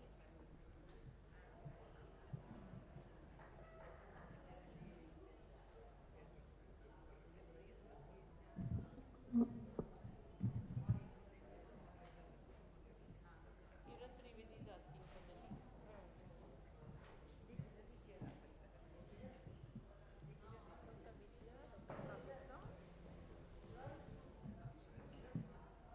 नहीं नहीं हमको नहीं चाहिए वहीं पर डालो वहीं पे रखो one more look is there I'll give 2-3 mics, just start sharing. It's on. no we are fine let us take a picture because of your oration we may not land up with a picture so good afternoon everybody and welcome to the panel discussion on hypertensive disorders in pregnancy and we have decided to put cases together because I always feel that cases give a lot of insight and then we learn online or like it's a hands-on about the management of these things. Can we have the thing going ahead? Time change karo ye aage jane do. Thank you. So it's indeed a privilege to be a part as a moderator here with Dr. Kiran Mai. And all these slides, I must confess, have been put together by Dr. Kiran Mai for us. And thank you so much for that. And our expert, Dr. Yashodhara Madam, is not seen in the hall, but I think she must be busy. And I want to welcome each one of you, Dr. Kumudini, Dr. Kavita, Dr. Vijaya, Dr. Kiran, I think is trying to connect online. Dr. Neena Agarwal, Dr. Ritu, Dr. Suparna, and Dr. Neetu Prasad. And I'm sure through your expertise, we are going to learn a lot of things. In the outline, we are going to consider how to improve maternal outcome, how to improve fetal and neonatal outcomes, prediction, prevention strategies, stratify risk and prognosticate outcomes, postpartum follow-up, and the long-term impact. And of course, it will all depend upon the time that we have, and maybe some of the cases we will not be able to consider, but whatever we have put into our booty, we'll try to take. We know that MMR of India, SSR 97, SRS 97 by 1 lakh live births and hypertension in pregnancy leads to 7% of direct causes. So we have been able to really achieve a great feat. But HDPs continue to cause a lot of contribution. And India has the highest number of stillbirths in the world to the tune of 12.4 per thousand births. And that is somewhere we also feel that it's much associated with HDPs. Now, if you look at the level causes and risk factors of stillbirth, the population-based case control study from Chandigarh showed that hypertension was contributing to nearly 18%, and probably this could be because of associated fetal growth restriction due to uteroplacental insufficiency. So the question number 1 goes to the panelists. I think we start from the other end of the stage. So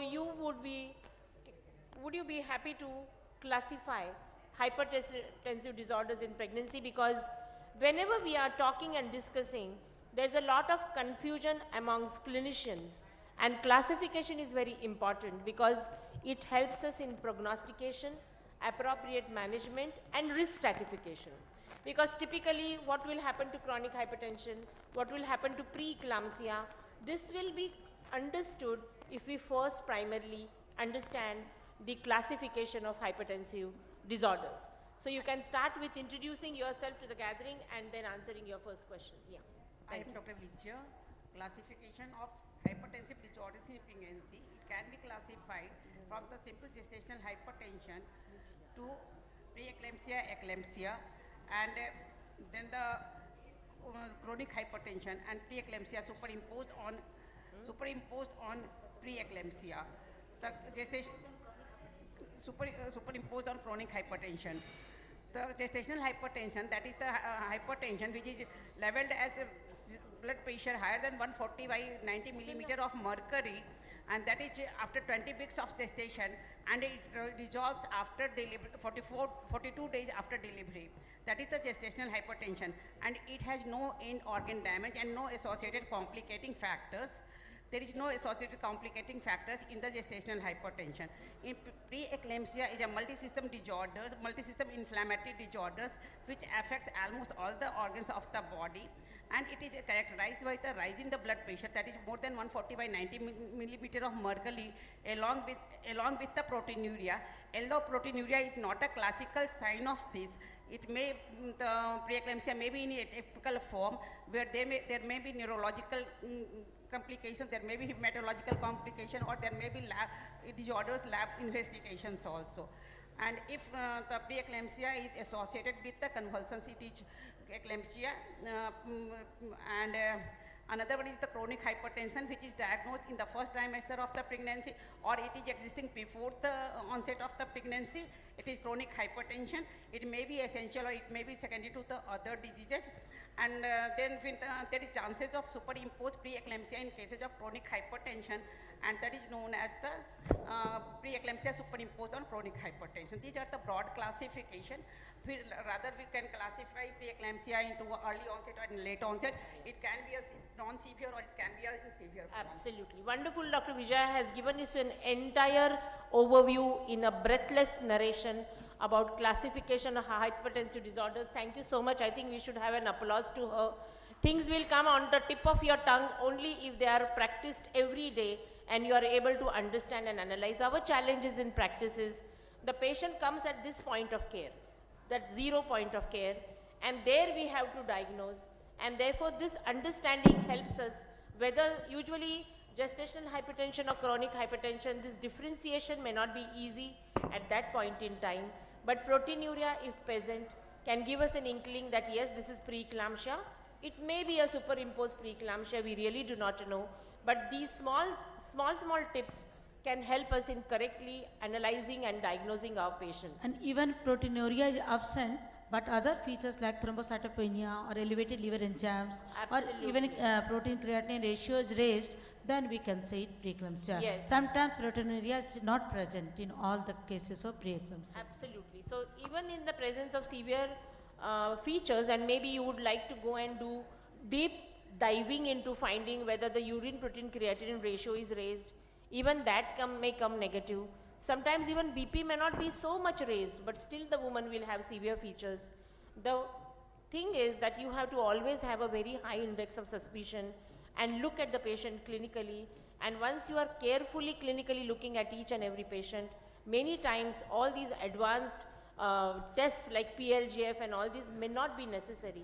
Your clinical assessment itself will help us in diagnosing these patients correctly. So let's come to the first case scenario where she is a gravida too, and at 32 weeks she has had an abortion in the past, currently 32 weeks period of gestation, and her blood pressure when she came for the antenatal OPD was 150/100 mils of mercury, urine albumin is 2+, uterus is 32 weeks period of gestation, and patient gives a history of home BP records in the range of 150 to 150/90 mils of mercury. So again, now here we start from this end, I'm sorry. So let's have the mic going to you. So we have plan of management is what we would like to answer, and especially that place, like in the OPD when the blood pressure has been diagnosed, your plan is in their mind. What will be your first point of care after you have confirmed that this is preeclampsia? So if it is I'm thinking it is a preeclampsia, but always we need to measure our blood pressure again. Sometimes when they come, blood pressure is high, after that sometimes it settles, but here urine albumin is also present, so probably preeclampsia, but again repeat blood pressure check, and we need at this point the management plan.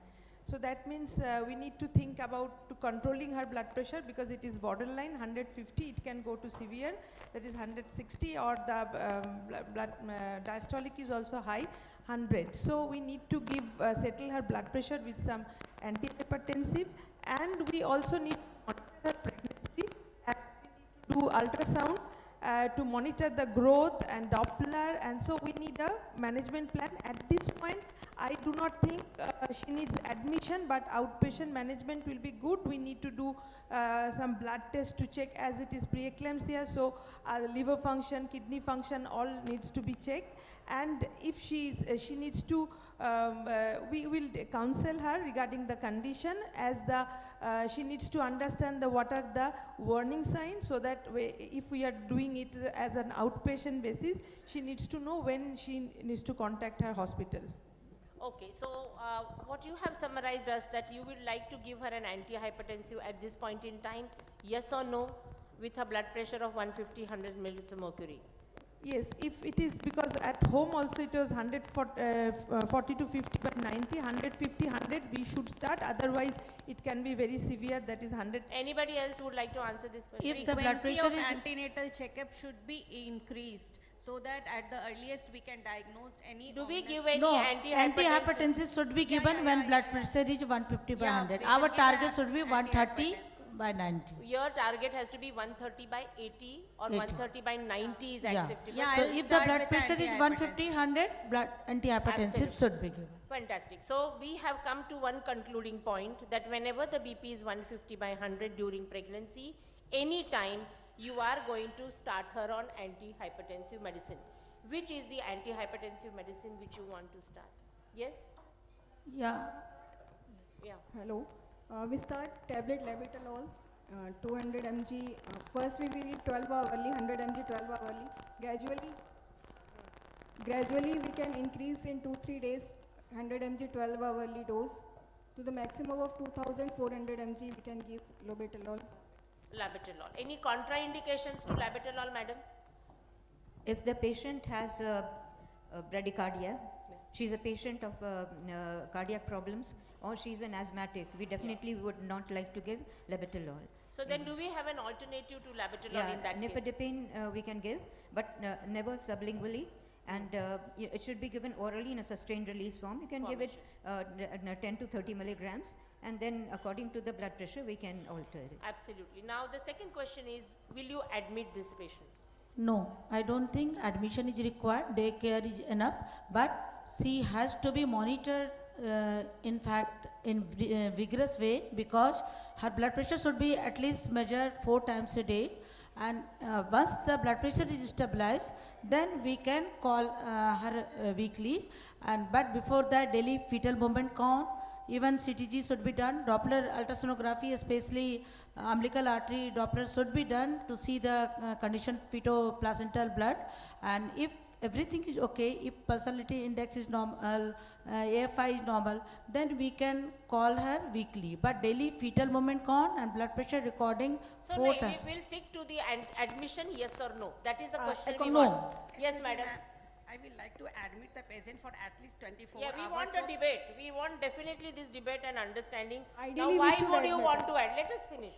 Why do you want to admit her? Yes, madam. So that Hold your mic closer to you. for to label the patient that she is suffering from the hypertension, we have to do at least two official BP recordings should be done, and it should be at least 4 to 6 hours apart. So the patient should be admitted in the ward, and official blood pressure recording should be done. See, I will tell you, daycare should be. Excuse me, we all should know that this is a hybrid meeting. There are a lot of people online. So if we speak in the mic, they will be able to hear to us. Okay? Yeah. Ma'am, and then again we want to go for all the investigations which are required. So No, that no, we no. can keep Admission, I want, you are saying because of investigations, one, then BP recording. Any third reason why you want to admit? Another thing that we can record the BP and we can advise the patient, advise accordingly. If everything is okay, there is no signs of end organ damage, we can discharge the patient with the advice of antihypertensive antihypertensive drug, exercise, and the rest. Patient is 32 weeks, so I think corticosteroids should be given because pregnancy may be terminated in 2 or 3 weeks if there is sudden rise of blood pressure or other complications. So I think once patient is admitted, we can give corticosteroid for lung maturity and even magnesium sulfate for neuroprotection. Okay, yes, madam. Yes, apprehending preterm labor, we can give corticosteroid, a dose of 12 or 2 doses, and then we can move over. So now, out of the panelists, how many of you want to admit this patient? Raise of hands. Only for 1 day, daycare. Yeah, for 24 to 40. Yeah. Only So daycare, raise not of for- hand for 24 to 48 hours. How many of you 1 want day, to? daycare. Yeah. So I think there is a measure. What about the audience?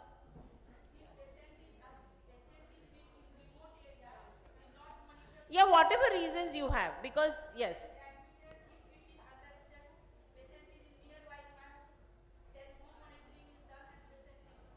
Yeah, there will be lot of social, financial issues also involved in admission.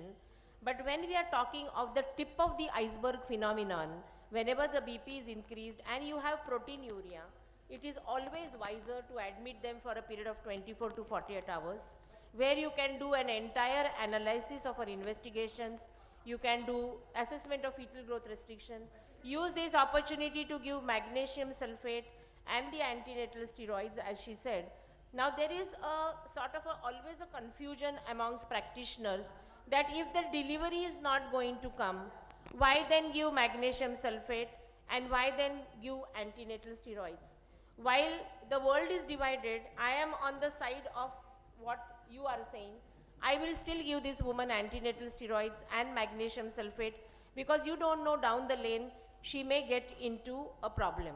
While few studies are coming up which are saying that this would be advocated, while quite a few are saying that it is not essential unless and until the delivery is imminent.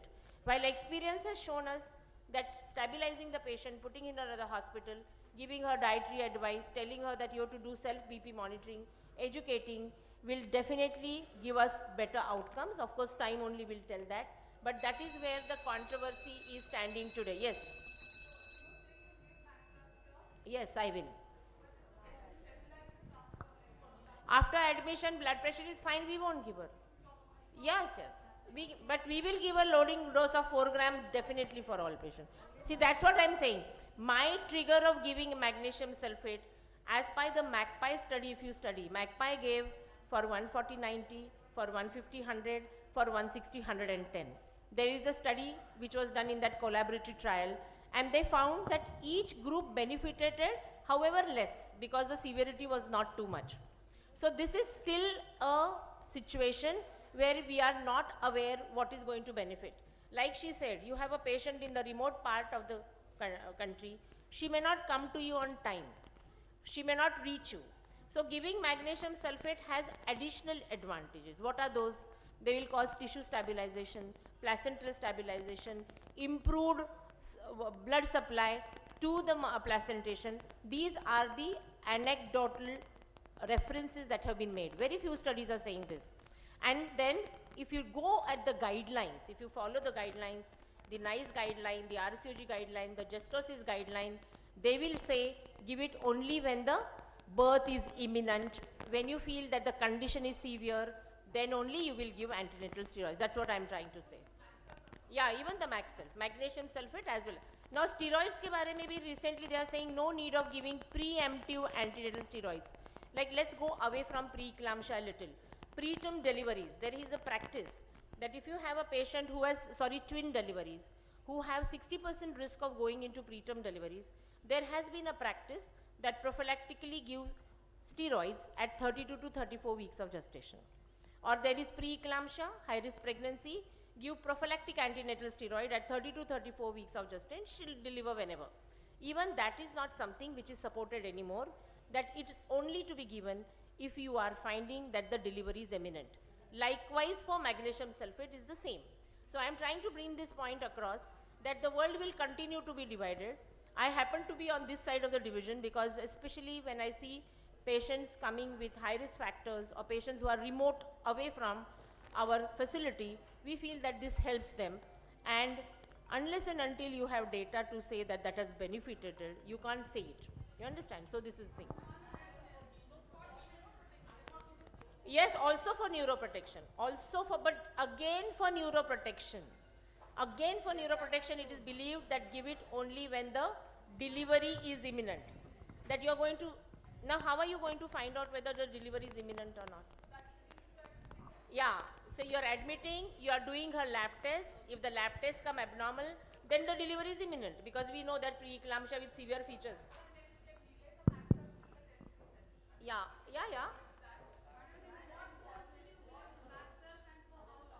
1 gram per hour for 24 hours. 1 gram per hour for 24 hours. Yeah. Because till 34 weeks you can buy time. If the severe features are there, if you can, you should be able to buy time till 34 weeks. Proteinuric severe preeclampsia has to be delivered by 34 weeks of gestation. So this is my justification to this, which has no support in the guidelines. So therefore, we have to be knowing what we are doing and should be able to explain to the patient and put it in our documentation correctly. So that was the investigation, magnesium sulfate, antenatal steroid, admission. Most of you would want to admit, and then after she stabilizes, discharge. Now can anybody tell us what is the fetal surveillance that you will perform on this? Yeah. This is a 32 weeks period of gestation. The fetal surveillance is that we have to monitor the fetal heart sound by the CTG, do a bi-weekly NST, and call the patient weekly for the Dopplers. The color Doppler indices, that is the uterine artery PI, and we have to be careful, it should not go beyond 95 centile. And for that we can give drugs like aspirin and rest to the patient and give calcium. And the third thing is that we have to do the, see the venous Dopplers also. The umbilical, the artery Doppler, the ductus venosus. And if we see that the Dopplers are going from, they are going towards the middle cerebral artery Doppler. If that is going down, the PI is going down, that means there is a compromise and there is a brain sparing effect going on. And if there is, in the ultrasound we see that the estimated fetal weight is less, that again suggests that the patient is going into IUGR. Now, the biophysical profile, that has to be done along with the NST. So we see what is the amount of LICA, what is the fetal movement, the tone, and if they see the scoring. And after that, then NST, if that is not reassuring, then that again is a point then, for delivery. Anybody in the panel would like to add on this? At 32 weeks of gestation with patient of preeclampsia, how should you interpret the fetal surveillance? Yes? As split by PLGL ratio, we can do it at 32 weeks. Up to 35 weeks, we can do it. For if it is if it progress to severe preeclampsia or no, not in next 2 weeks. If it is more than 85, then it is significant. So I think clinical examination with we were talking about the fetal surveillance. Yeah, fetal. Split PLGF for fetal surveillance, you mean? Split PLGF, we will depend on the ductus venosus mainly, and the decision will totally depend upon the ductus venosus before 32 weeks as far as whether to continue the pregnancy or not to continue the pregnancy. If we see an interrupted forward flow in the ductus venosus, then, or if the PI is more than 3 standard deviation from the mean, then we will like to terminate the pregnancy. And if it is no such finding is there, we will progress with a twice weekly fetal monitoring. And if there is interruption in the ductus venosus, or there is deceleration, or when there is any signs of fetal hypoxia or acidosis like oligohydramnios, or then we will like to terminate the pregnancy. Or if there is a reduced end diastolic flow, then we will like to terminate the pregnancy according to that. Before 32 weeks, umbilical artery and the middle. You mean the reverse end diastolic? Yeah, umbilical artery, if there is reverse end diastolic blood flow, that means we have only 2 days time. If there is absent end diastolic flow, we can have 4-5 days or up to 1 day. How will you interpret the NST in this age group, this gestational age? How will be your NST? Because madam said we can do twice weekly NST. Yeah. How should you interpret the NST in 32 weeks fetus in this condition? Yeah, there are 4 points, including AFI, we have 5 points. No, NST, madam, non-stress test. NST individually we will not have to see it.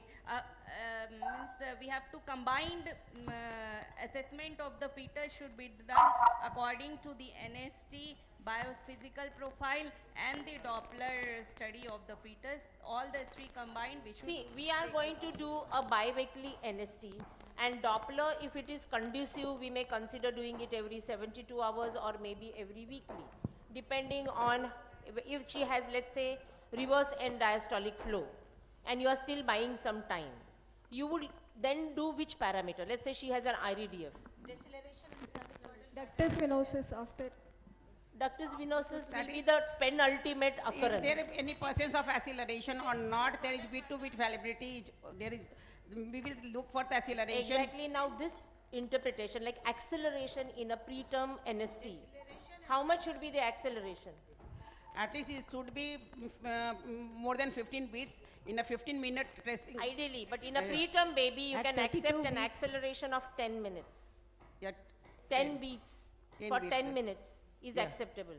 At 32 weeks, And it is, there does should not not be have any the late parasympathetic- deceleration. There should not be any late deceleration. There should not be any deceleration. There should be bit to bit variability should be there. Is there any ratio that we use if there is an absent end diastolic flow? Because before the ductus, if your ductus comes, then the baby is definitely compromised. So is there anything in the middle of these two? CPR, Which- CPR ratio. Yeah, what is that? It is a ratio of cerebral blood flow. CPR, and then, that is the cerebral by placenta umbilical ratio acid. should be seen. Should be how much? less than one, Less than one. indicates that it is a case of IUGR and we have to take action for that. Absolutely. So I think we'll wind up this case 1, and we got the inputs about fetal and maternal surveillance. Now Kiran Mai will take us through case 2. Thank you, madam. Actually, I am lucky to be with Girija madam, the ultimate expert and wonderful panelist with all your inputs. So this is another case. She is 20 years, 34 weeks, presented late with severe preeclampsia and imminent eclampsia 190, 120 and albumin 2+. But there were add 5 to 7. 5 to 7. You gave us less time. Okay. 30. He made it 30. Okay. Well, so there were no other obstetric or medical risk factors identified. You can see the vitals here. So where would you put this patient? High dependency unit or OICU? Better is the patient should be admitted in the ICU as is a prominent case of Any other opinion? High dependency unit. High dependency unit. Any other? One more. There are clear-cut indications, national guidelines, otherwise also which patient has to go for HDU and which mostly if it is multi-organ involvement, very severely, compromised critical patient will go for ICU. This patient, I think, HDU. Okay, how do you manage, this is 190, 120 blood pressure. So can anyone?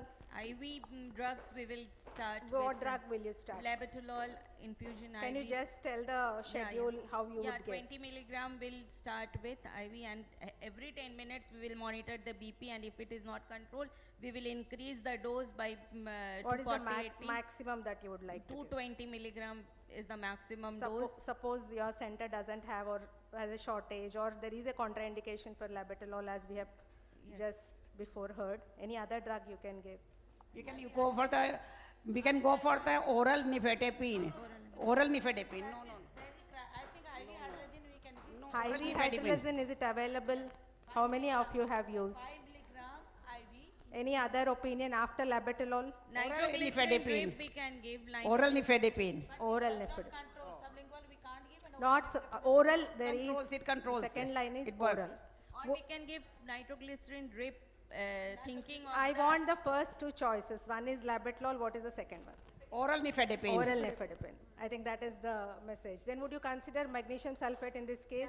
Absolutely. Yes. Okay. So this is the chart which shows oral nifedipine is very much in there, and then IV labetalol. So we have to here take into consideration the internal medicine, the anesthetist, intensivist, and also the fetal medicine specialist if there is, your center is, if it is really preterm. And then the threshold, as we have seen in routine hypertension case, non-severe is 130/85. Here it is, we have to aim for less than 160, 100. Now we have also put Foley's and all. Labetalol 120 milligrams is given. Now the BP is 160, 102 millimeters of mercury. Now how frequently would you like to monitor? Now the danger has reduced. You are going to, this is a part of stabilization because it's acute hypertensive crisis.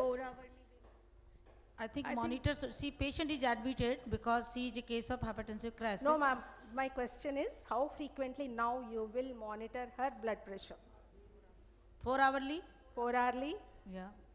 Or continuous monitoring if she's in can ICU. So the continuous guidelines say, monitoring is guidelines say in the HDU, first yes, you hour can. it is 10 minutes, second hour 15 minutes, third hour 30 minutes, fourth hour 60 minutes, fifth hour 60, sixth hour 60 and seventh hour 60. This up to 7 hours she has to be monitored. It is not 4 hours, it is not 1 hour.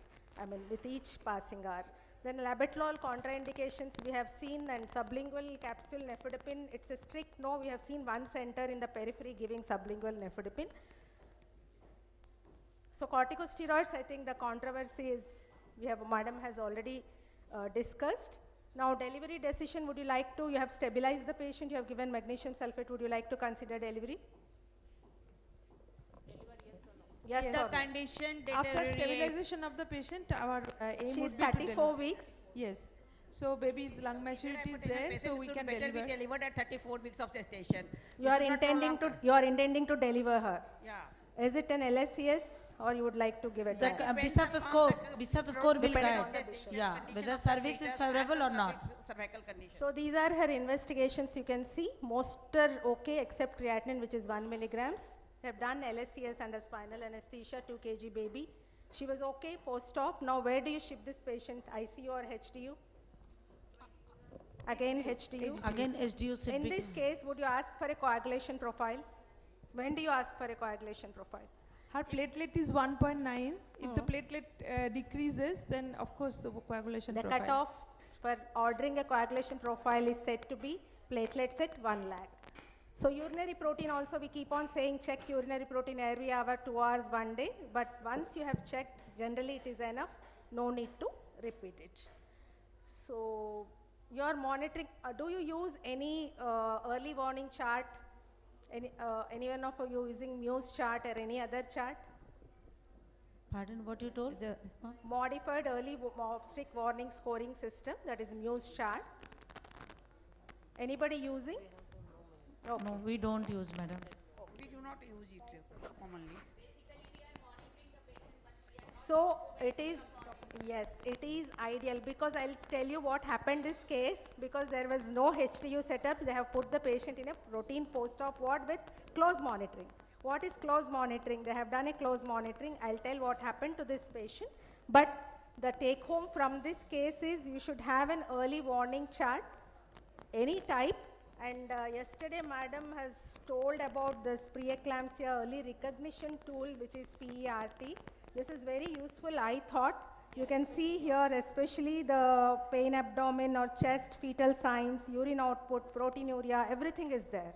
So have some sort of chart, especially because when you see what has happened to this patient, so next morning till next morning the feedback was patient is stable. For 20 hours, temperature is normal, spontaneous oxygen is normal, pulse rate is normal, BP is 140/90, 160/90. But the urine output is also normal, 1400 ml in 20 hours. She's conscious, afebrile, everything. Then this was the scene till 9 o'clock. Then exactly at 11 a.m., she complained of giddiness, oxygen saturation has fallen, she became breathless, CREPS, respiratory rate, everything happened within a matter of minutes after 11 o'clock. So can Pulmonary edema. Most likely patient had developed pulmonary edema due to inadequate I usage think of one pistol after words. the other can take, your first diagnosis is pulmonary edema. Any other diagnosis you would like to Yeah, there can be cardiomyopathy, pulmonary embolism, ARDS, because it's Amniotic also fluid common in cases embolism. of eclampsia. So- But here there are basal clefts, na? Lungs have basal Patient clefts. can also have So I think, septicemia. and there is 20, after 20 hours he had developed, so I think it's most likely case of So pulmonary you edema. have given all the possible diagnosis, pulmonary edema, and also there was, so you can see pulmonary edema, which can happen in 7%, postpartum in 70% with a high mortality. So any comment on the fluids in this case? Colloids the mostly colloids are not cause to be pulmonary edema, so we should avoid, crystalloids should be given, especially ringers lactate. Can we have from this side, in this case I am asking specifically. Ringer lactate. Ringer lactate. Ringer lactate. So this case I told 3000 ml was given, around 1400 ml was the output. Yes. So do you think there was some amount of fluid overload in this case? Yes, because we need to measure, it is 100, we need to measure the urine output and the how much she is taking orally and IV fluid. So if it is... What is the cutoff or dangerous threshold for a positive fluid balance in severe preeclampsia cases? The amount The you are difference saying. between input and output. If it is more than 1.5 liter. 1.5, any other answer? Here it is around 1600 to 1800 ml, yes. Positive, on the positive side. Okay, that is important point. There was a significant amount of positive fluid balance. The input was more than 1600 ml in this case, which could have precipitated the pulmonary edema. That is the take-home message I would like to say. Lower limit of oliguria. Acceptable. So Acceptable. It tells you that the renal perfusion is fine. Fine. You don't need to give fluid. 100 ml in 4 hours at least it should be there. Yeah, 30 ml per hour or 100. 15 ml per hour is acceptable. 1.5. So you need not jump and rush and give fluid. 0.5 to 1 milligram per kg body weight. Yeah. And also we have given it before, but corticosteroids and magnesium sulfate also have to be used in caution in case of established or in the threshold of pulmonary edema. And that has to be accountable. Like if you are giving steroids, if you are giving magnesium sulfate in your fluid input, how are you delivering the magnesium sulfate is important. Yeah. So therefore it's always better to give it by a Syringe pump. rather than giving it through an IV. Yeah, that is another important thing, I think. And patient has undergone delivery or cesarean, so we can add diuretics also, so that to prevent after delivery, because if there is any difference or fluid There overload, is very then clear-cut indication of diuretics in preeclampsia, or routinely we are not supposed if to. the patient is going to develop pulmonary edema, we can give, because It is a double-edged Edema is an indication. indication. It is But an it's indication. always better to do serum electrolytes before you give a diuretic therapy. So in this case, as you can see, it has gradually fallen, the urine output. So that was missed, and I think PERT or any or your early warning sign and your index of suspicion, the way you instruct the nursing staff and all is important. So in the previous situation, somebody was telling about NTG drip. I think this is where it comes into use. When there is hypertension and pulmonary edema, NTG is the drug of choice. Otherwise, labetalol and nifedipine. Okay. So the message that I really want to say is, whenever there is severe preeclampsia, be very careful with your fluid load, and also both giving diuretics as well as fluids. They have to be very you need to be very careful, and iatrogenic fluid overload is known to cause pulmonary edema, and fluid balance positive of more than 2000 ml is very dangerous. So now would you recommend 2-deco in this for this mother in this case? Yes. Please recommend. Can you explain why? Cardiomyopathy can occur, it's more Can common in anyone postpartum tell cardiomyopathy. difference? I think between- X-ray should be done first, because it will suggest the condition of the lungs and Yeah, fluid, I'm and specifically thereafter asking about echocardiography. 2-deco. If pulmonary edema is ruled out, then only we can go for echocardiography. Sometimes the situation is not clear. I'm asking in a case which is having SOB and lung cramps, and it is a case of preeclampsia. We have to manage this case seriously, vigorously, with the help of physician or cardiologist or expert anesthetist. So it doesn't do harm. Actually, it may benefit if you do a bedside 2-day echo for this If the patient is stabilized, then we can go for echocardiography. What is the difference between the cardiac failure of preeclampsia and the cardiac failure of a cardiomyopathy? It is in the cardiac failure, it is the baser rails, and that is the fine one. And No, in the 2D echo. In the 2D echo. And there will be the Left ventricle, cardiomyopathy, if there is will be left ventricular cardiomyopathy, left ventricle hypertrophy. will be enlarged. Cardiomyopathy, it is a diastolic dysfunction. EF is definitely lower than 45%. Whereas in a preeclampsia, mostly the ejection fraction and the function is maintained. That is one.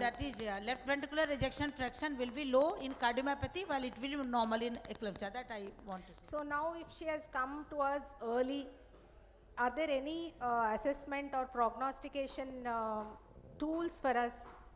Maybe mostly theory, but they are described. Yeah, the estimate for PLGF ratio, if it is more than 85 is severe and less than 34 is. Yeah, SFLT PIGF ratio is one thing. Second, uterine artery Doppler is there, another one. Then maternal risk factor. If that it is for prediction. I think madam will take it up. I am saying for the prognostication. These are the full Pyers model and the mini Pyers mobile app, wherein your gestational age, symptoms, systolic blood pressure, spontaneous oxygen. Mini Pyers is mostly a clinical tool based on app for healthcare workers, where it gives a the risk assessment. If it is more than less than 6, it is poor. The main advantage of this Pyers is that you can shift the patient to a higher center within 48 hours, so that she'll receive better care. And also SFLT PIGF. But these are mostly not in use, and especially mini Pyers is still in trials, not yet validated. I think I hand over to Girija madam for prediction, and this is about. So now we move on to case 3. I think we can have a round of applause to all the panelists for beautifully taking us from a milder version of preeclampsia to a severe case and bringing about some very subtle important points about patient monitoring and care, something which is absolutely doable for us. Now let's come at the last component of this panel discussion, where you have a 37-year-old primee who reports in early pregnancy, is a known diabetic, conceived after IVF and embryo transfer. Her Gestosis score is more than 6. How many of you know the Gestosis score? How many of you know? Can we have a raise of hands? I think yes, there are only few people here in the audience who know the Gestosis score. Many of you don't know. Then that means that we will have to put it on all of you belong to the Patna Society? Patna OBGYN Society, yes or no? Yes. So we'll send you the template of the Gestosis score. It's a very simple clinical score, and based on which you can do risk stratification by clinical risk factors. And here you can see that the age of the woman, then her primary parity, her being a diabetic, conception with IVF ET has made her score to come as more than 6, and therefore she is now categorized as a woman who is at high risk to develop preeclampsia. So can we predict and prevent preeclampsia in this case? Yes, we can. In first trimester, when the patient comes, we can see, first we have to take the history and see the BMI, what is the age of the patient, whether she is primary, extremes of the age, other factors like comorbidity like diabetes, chronic kidney disease, chronic hypertension, all we have to see. We have to take the history, whether her family member, mother or sister has suffered from such disorders, or if she is second gravida, she is primary, so there is no second gravida. And thereafter we can go for the 11 to 13 weeks some biochemical markers along with ultrasonography and blood pressure measurement. So these markers, if like placental growth factor or pregnancy associated plasma protein A, if these are low, that means it can indicate that she can develop preeclampsia later on. And also blood pressure measurement, because mostly this time blood pressure remains low, but if it is on a higher side, then we can think that she can. Dr. Kavita, I think we should give opportunity to also all the rest of the panelists to comment. So I think we will start from this end. Yes, madam, you can tell us your take homes quickly on the screening of these patients where we can prevent preeclampsia. Yes. Yes. So yes, as Dr. Kavita was saying that first we need to date her pregnancy, as she's a IVF pregnancy, so date is very specific here. So CRL length, dating scan, and after that 11 to 13 weeks, that is a very important time. We should do the special monitoring along with NT scan, uterine artery, PI, and this PLGF if possible in your setting. That will give you a good prognostic value that she might be having developing preeclampsia. And usually in IVF medication, sometimes they already have given her aspirin, which is kind of a preventive measures. 75 milligram of aspirin sometimes already given. If it is given, she should continue. If it is not given, then at this time also we can add aspirin, because we know before 20 weeks it so has we got a can value. start her giving prophylactic aspirin. Yes. Maybe that can be a simple approach. What about the S-plate PLGF ratio that you were mentioning some time back? Yeah, as I said, if it is more than 85, then it is high risk, and if it is less than 38, then it is come in low risk, and in between is intermediate risk. If value is more than 85, then in 2 weeks there is risk of developing severe preeclampsia. Okay, can we do triaging only by doing PLGF? Yes, ma'am. Only using PLGF. Can we do a triaging with a PLGF? In first trimester, we have to do only PLGF. After 21 weeks. And what would be the cutoff? PLGF less than 4 is bad, because it is a placental product, and if the ratio between the SFLT and the placental growth factor is more than 85, then the patient is prone for preeclampsia. Okay, so I think with this we'll conclude. Less than Finally, what I want to say is one of the simplest thing can be your justosis score, where you can do a contingent screening and use your clinical acumen, monitor your patients carefully. Do not have a fear factor that every preeclampsia with severe hypertension has to be immediately taken up for a C-section and land in more complications. And I want to be grateful and thankful to the Patna Society and the panelists for giving us such wonderful inputs. Thank you. And we are now ready for a picture. All of you are requested to attend the oration, which is started. Yes, the oration has started at the existing hall. Thank which you, is Patna Ashoka. Society. Thank you, Alka Madam. And thank you for a patient here. And don't forget to come back for the another panel discussion after the oration of 25 minutes, please. Thank you.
Speaker जैसा अकेले अकेले हाँ